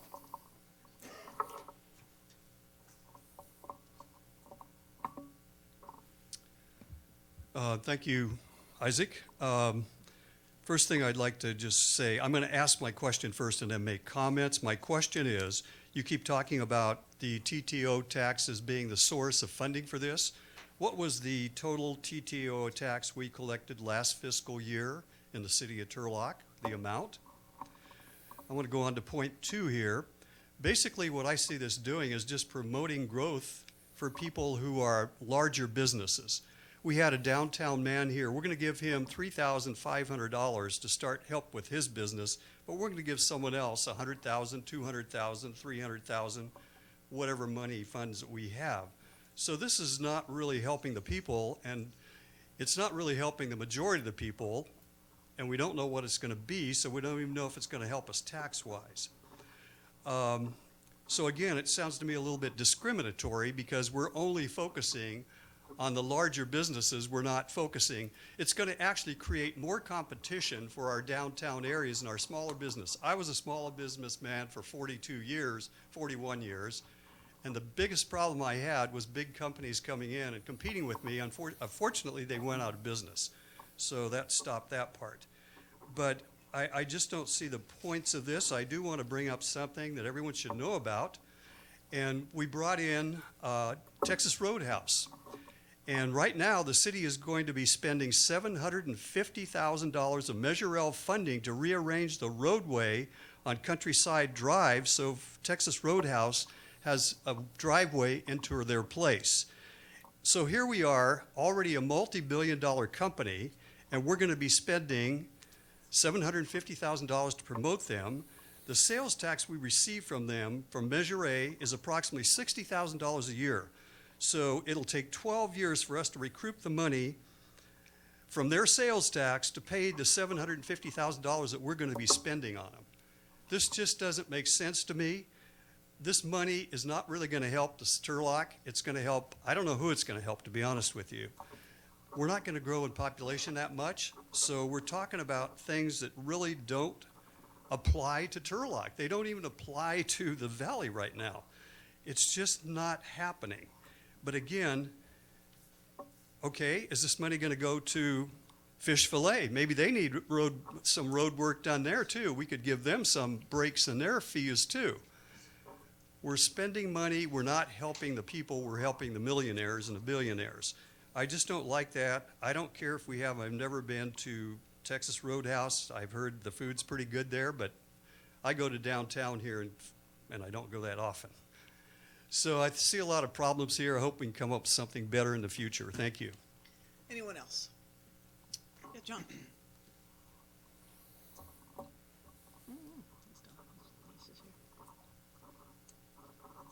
John Gebelin. Hey, I'm really happy today. You know why? They're repaving my street. Not repaving it, but grinding it up and doing that. Complain about that?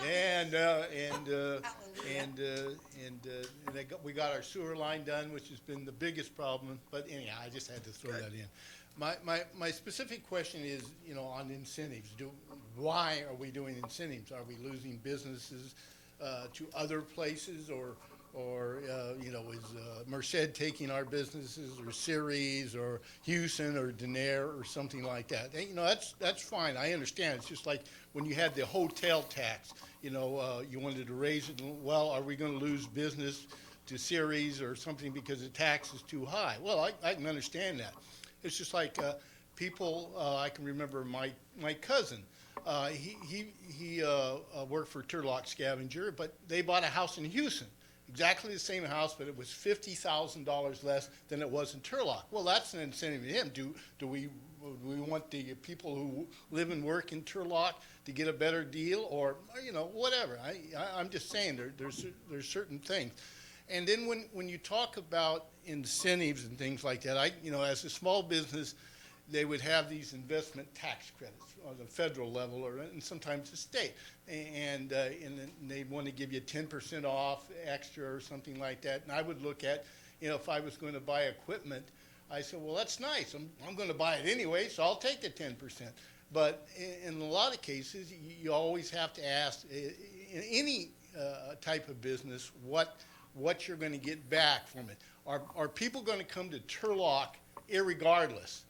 You know, and everything. Are we going to get extra businesses that we wouldn't have got because of this incentive? Now, you know, like you say, $500,000 is nothing in the big scheme of things. I hate to say that, but and trying something else. But you have to be able to say, well, what is? I realize if you say that this business came here only because they got the incentive, only because they got the incentive, and not because they wanted to be in Turlock, who has a higher income than other surrounding areas and things like that. So I think that's just things that you have to look at. Thanks.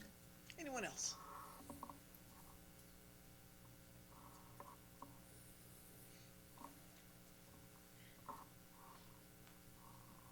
Thank you, Isaac, for the presentation. I agree with the two previous speakers. Our road got repaved 3 times, so I'm really, really excited. And we got a new sidewalk. So it's very exciting, isn't it, John, to have your road fixed? So thank you, Measure A.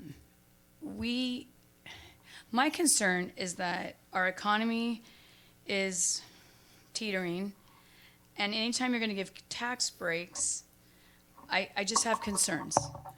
Balance, budget-related concerns, major concerns. Because we could be heading into a recession, and in any past experience, the last one in 2008 to 2010 was a serious depression in our community. What we really need, honestly, in economic development is a new car dealership. When Turlock Auto Plaza went out of business, we lost $1 million of tax income that came to the city that we didn't share really with that many other people besides the DMV. So I just caution this council right now. I'm wondering, can you give them loans? Can you spread out the pay structure? Maybe they pay 10% now, or they pay 25% now. In another year, they pay 50, and then in the second year, if they're still in business, they pay the extra 25. I mean, I'm just like, think outside of the box. And to go to Ms. Abrams' point, can this be done in infill? I mean, I think we have a great community. We used to say in former city councils that Turlock was the jewel of the valley. And we have a state university. I mean, honestly, Ms. Bublock, if you look at where Trader Joe's goes, there's one right next to UC Davis. There's one right next to Sac State.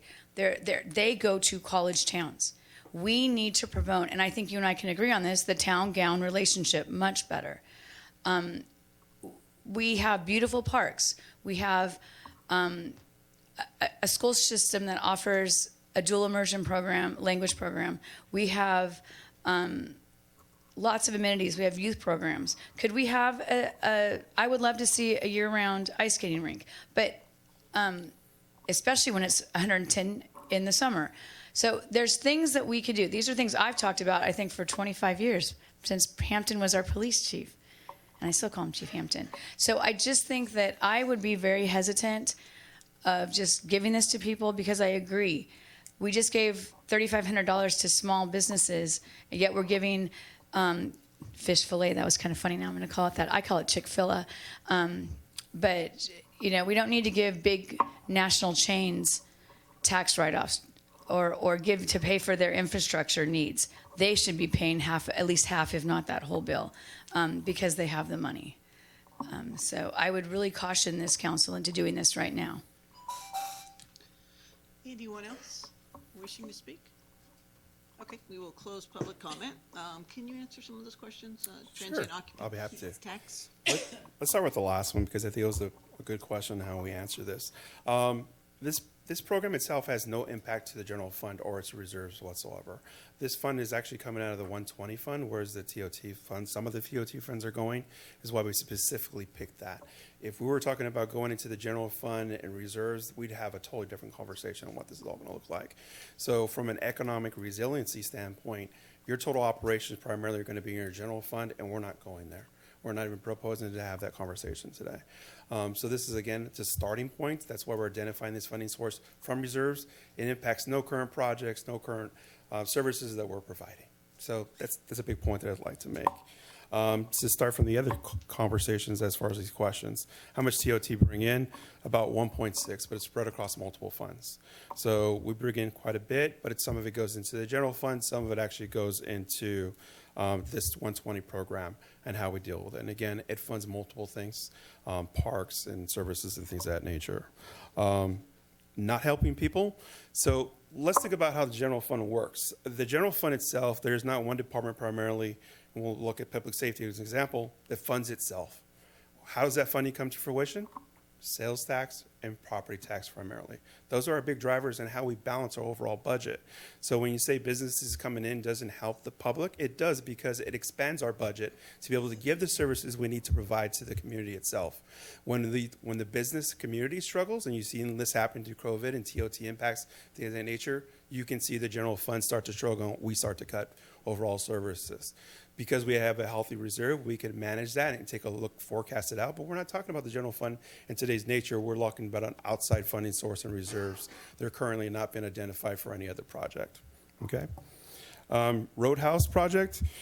That project that he's identified talks about a road project. Road project itself is not about, yes, it is about economic development, but really that road project is about public safety and the traffic flow. It's not about sales tax drivers within that overall flow. It's about the expansion of what that project's in that area, the totality of the area, not the roadhouse project itself, but the totality of the area and the infrastructure that is currently there and how the improvements need for traffic flow reasons. It's not a sales tax driver in that sense of the way, how it works. Why do we do incentives? This is not a new program. There's multiple cities across the state that do this type of program. They all do it in different formats. It gives us, again, another tool to entice businesses to come to our community so we can continue to grow. One thing that you can always think of, if you're not continuing to grow, you are continuing to struggle. So you have to continue to work your economic development to be able to drive new revenues so that we can continue to keep up. Costs go up. Revenues don't always go up at the same time as with it. So we have to work our toolkit to be able to expand and keep up with the economy as it continues to fluctuate through the years. And again, economic tanking, we're not impacting the general fund. There's no impact to services whatsoever. Spread of the loans. Loans are actually what the deferral program is. It really is a loan, and it's spreading out over multiple years. We're already doing that to a degree. I think we would need to revamp that structure and bring it back and have a conversation on how it works. But there's already a toolkit that we currently utilize. So I believe I got them all at that point. Thank you for that. Comments? Sure. All of the above. So, Isaac, the council, this could go fast, right? We could burn could. through $50,000 or $500,000 in a matter of minutes, or it could take months and months and months, right? That's correct. So the council can terminate this program at any time, correct? That is correct. Okay, and what happens when, so today you're asking for $500,000. What happens when if, let's just say it goes blazing saddles and the $500,000 is exhausted in 90 days? What happens? So we'll have a bigger conversation about how the program is working and what the benefit we actually achieved. Let's say we had projects that come through, they're not really giving a return on the benefit of what we thought the program was going to do. That's a totally different conversation, right? Because, hey, we put this money out, we want to start the program, but we're not seeing the benefit that we projected could come from it. But we could also look at additional other funding sources. So, for example, TOT is identified today. Maybe we look at cannabis and restructuring that policy and how it goes through. Not saying that I'm proposing that today, but we'd have a bigger conversation of if the program is successful, how we could continue to fund it. Another example that I'm looking at today, legislation just passed about TOT, and now you can tax these Airbnbs and that nature. So I'm restructuring the ordinance to be able to compensate for that. That's potential new revenue coming in. Maybe that dollar amount can work into the program. So these things are being talked about, what the future looks like at the program, even before we've even adopted it. I think the critical for me to point out is just the oversight of the program is the critical part. We don't want to come to the end and have this conversation, is it working or not working? We want to talk it about ahead of time. So maybe a different alternative as far as funding source can be proposed so that we can manage the program and get it forward. But staff does not have the authority to exceed the 500,000. Not at all. Okay, you got to say that for the public, please. Thank you. So let me put it in a different way. This is going to be in the budget. This is going to be part of the budget conversation. We have no authority to exceed this dollar amount. We will be tracking it on a monthly basis as it comes to fruition. Let's say by the end of the fiscal year, we spent $200,000. Our max limit is $500K. We cannot go further than that. We rebudgeted $300,000 and go forward. But we have limitations based off what we're currently proposing in the appropriation today. If new funds are going to be requested or the expansion of the program or how that may work, we have to come back. Comments? No? Okay. I'll go first then. So, I mean, I have talked to staff. I'm sure you guys know some of my concerns about this. I very much want us to utilize these tools, right? Do more things, be business friendly, allow for us to grow. But my big issue with this is, yeah, we want to grow, but we don't really know what we're going to get at the end. You know, I hear you talk about return on investment, and I understand that, you know, well, generally probably 3 to 5 years we can get that back, but that $500,000 could very quickly go to a very intensive, you know, use, you know, a warehouse, a trucking, parking area that doesn't necessarily produce a lot of sales tax or doesn't necessarily create a lot of you know, jobs. So in terms of policy, I want us to be able to devise policies. I know that this is easy to implement. It's across the board. And I certainly don't want us to be picking the winners and losers, right? That's not our job. And that's, you know, that's just going to get everybody in trouble. But I would like more specific policies, things that we can measure, to explore, you know, expanding the WISP. How can, you know, could we, I hear you that you don't want to double dip on federal opportunity zones, but I think that's, if those are economically disadvantaged areas, could we, you know, incentivize that kind of thing more? I want to, and if we already have a fee deferral program that we know is not working, for me, step one would be, how can we fix that before we add something new? So I'm gonna vote no on this if it's like it is, and I don't really know how to suggest we chop it up at the dais tonight, if there was any interest in that. So I will say to your statement as far as risk, any program you bring forward has some type of risk. So you pointed out the WISP. Maybe we need to expand it or build upon it. If you build it, doesn't necessarily mean it comes, right? So there is risk with any incentive program that you're going to be investing into financially in any way. Can you say, if I build it, I'm going to get this large industrial factory, it's going to create all these jobs, and this is going to occur? It's based off development. We can help them come to fruition.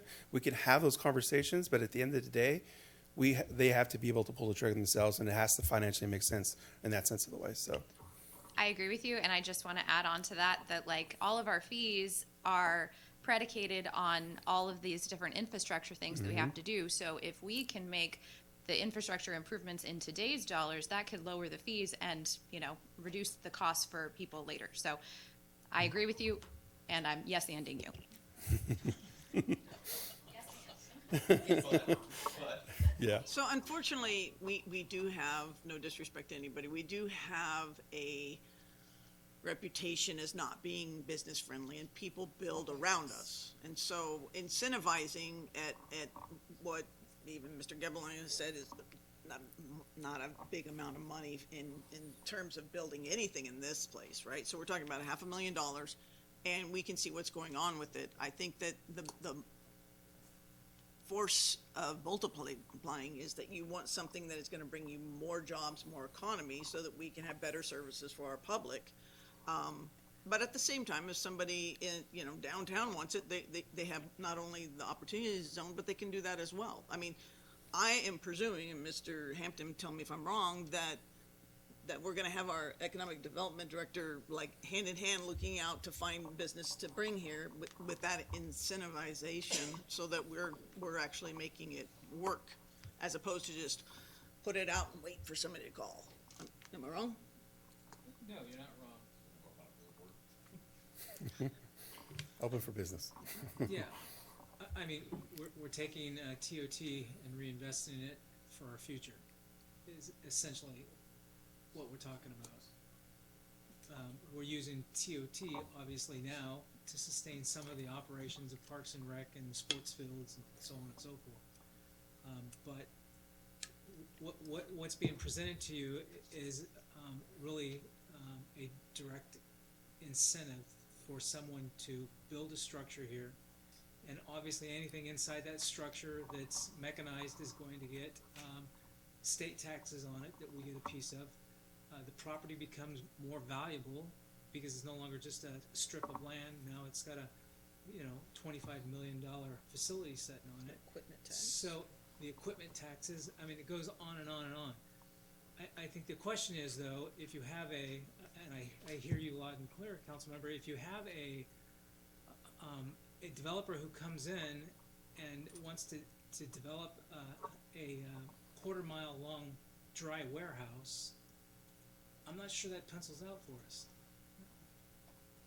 We can't say no to that. I'll leave that to the planners to answer that question.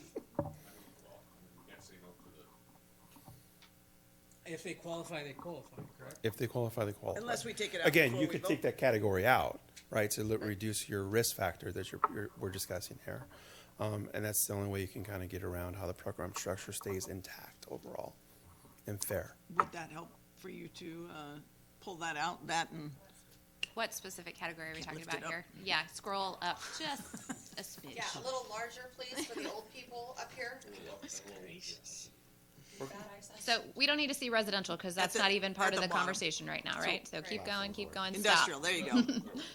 So warehouse, and we're not looking for, I mean, I would like to take warehouse out, and I would like to take, if it's storage units, because there's nothing, Let's be clear, we're not talking about a mechanized warehouse that has robotics and so on and so forth.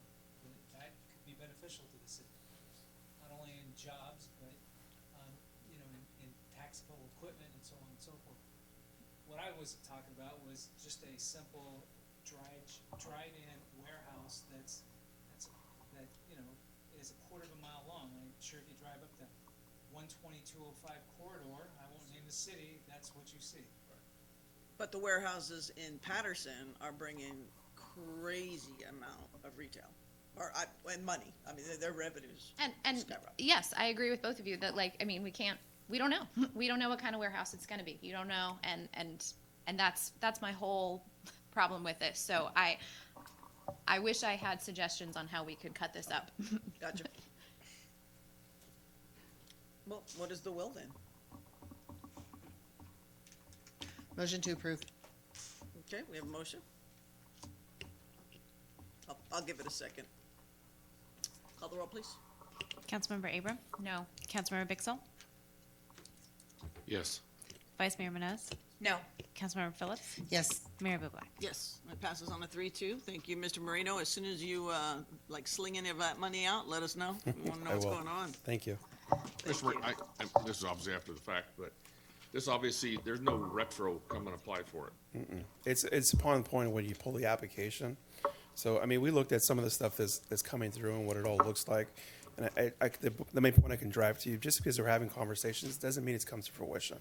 So, yes, those are conversations potentially what it potentially may look like, but until they pull that actual permit, then it becomes a true factor in when we actually allocate these funds. So even when we start talking about numbers of developers, we're gonna have to disclose, until you pull your permit, this is your number until that comes to fruition and funds are available. And how often will you come back to us with information pertinent to how it's going? So I will put it in my monthly report as far as how much dollars have been going out from the tuition. If I see something starts to spike or something's occurring, or if I get good feedback, I'll definitely come back and give a presentation on how the program's working. So I really want to just track it and see where it's going, but I do want to be transparent of if it's not working, we'll have a conversation. We really will. Okay. And also with that, can you, I guess, You got things to say? I was going home already. What happened here? No, you're good. You're good. Go ahead. We're just teasing I need to hear this feedback. That's how I can only help you if you give me your feedback. yeah, so right? with, say you dole out $100,000, at the same time, I think depending on the type of business it is, I think you can do some forecasting on what our ROI is going to be. And that's how I came to the 3 to 5 year factor. But yes, Right, but I mean, I think that would be very valuable to us to see, do we want to continue this? Do we want to expand it? Do we want to pull it back? So. No, I appreciate that feedback. Yeah, again, the more information I can give you, the more you give me feedback, the more I can bring back to you, right? So I don't know until you tell me. So here's some feedback. I really don't like it, so please keep your thumb right on top of it. We could always bring it back, Yeah, right? okay. So just because we adopted today doesn't mean we can't talk about it tomorrow. But I'm with Councilmember Abram. We want to do this. I just don't like how uncertain How and broad it choppy is. the plan is. So Yeah. I'm not anti-program of what you've presented here tonight. Know that. Yeah. I just don't. It's I'm the not risk. comfortable with where It's the it's risk. at. I get it. Yeah, I totally exactly. get it. All right, I now do. we're going It's to move taxpayers' on. money. Okay. Moving on. Member comments. You Thank can you. use your time for that. Councilmember Abram? Yes, I have comments. So number one, congratulations to Jocelyn Nguyen on that. And then I brought a visual aid. So this last Saturday was the opening of the farmer's market. The visual aid is gone. Okay, so farmer's market is a wonderful opening day that goes now 6 months through the year. And, I have brought this to previous city managers.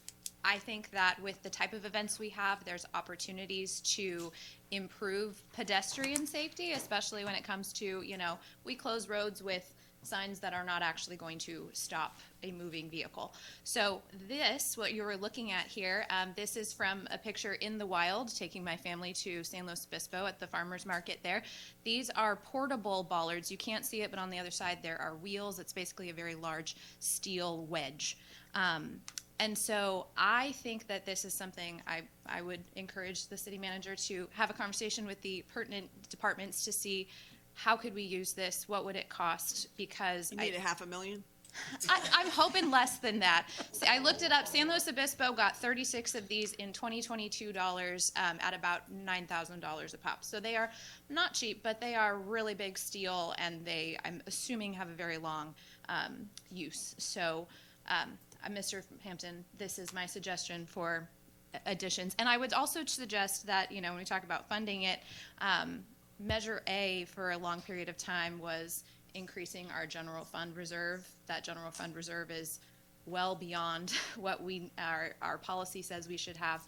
So I would be interested in exploring that as a funding source. Councilmember Abram, I had conversation with staff this morning regarding these ballards, the portable ballards. I'm familiar with them. You see them all over Canada. You see the bigger metropolitan cities utilizing them from New York to California. And there's no reason we can't have a safer way to close our city streets. It only takes one incident for us to regret. Those are good colors too, I like that. Well, clearly you can customize them, so we could have public art on them too. Uh-oh, guess we're gonna need Jocelyn again. Yes, but we'll give you more. Seriously, you got nothing? Miss Yonan, such a pleasure to have you here this evening. I'm going to ask the city attorney's office for a briefing on public comment. Folks, Turlock is very laxed on the rules of public comment, and if you read government code section 54954, it's very clear that public comment is not to get up and talk about a free-for-all. Public comment is to address the city council on items that the city council actually has jurisdiction over. Okay, and believe it or not, your officials that are sitting up here tonight don't have jurisdiction over everything.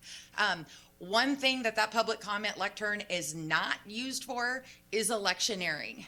Okay, recalling somebody, running for office, announcing your candidacy, that is not permitted by a multitude of FPPC regulations and code sections. The entire foundation of the FPPC exists to prevent stuff like that from happening. So I think we need to buckle down a little bit. I'd like a briefing from the city attorney's office. It's the 1st of March. You cannot even pull papers to run for office in the city of Turlock until the 1st of July. So we have people who can't even run for office yet, and the electioneering has already started. That is not what our live city council meetings are for. Constituents don't come out for that. They're here for us to solve their problems, not hear about things that aren't permitted and are in fact prohibited. Anything?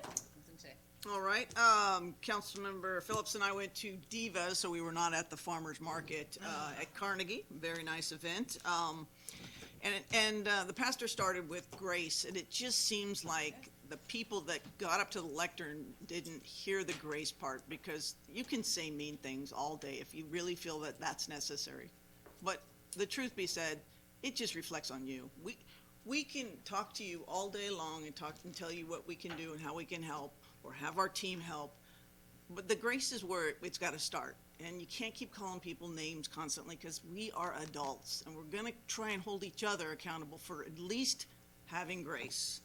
So with that, I believe that, I wanted one more thing. We care. We did give money to transitional housing. We gave $452,000 last year. We just didn't give the dollar for the shelter, but we gave it for transitional housing. We are helping. We are trying to make people have accountability for the rest of our community, and we'll continue to do that, or at least I will. Now we have closed session. We have 13A, Conference of Labor Negotiators, California Government Code 54957.6A, Agency Negotiator Amy Bublak, Unrepresented Employee, City Attorney, and B, Public Employee Appointment, California Government Code 54957B1, Title City Attorney. All right, we will come back out and report should there be something. Thank you for coming tonight. Be safe.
you. That was.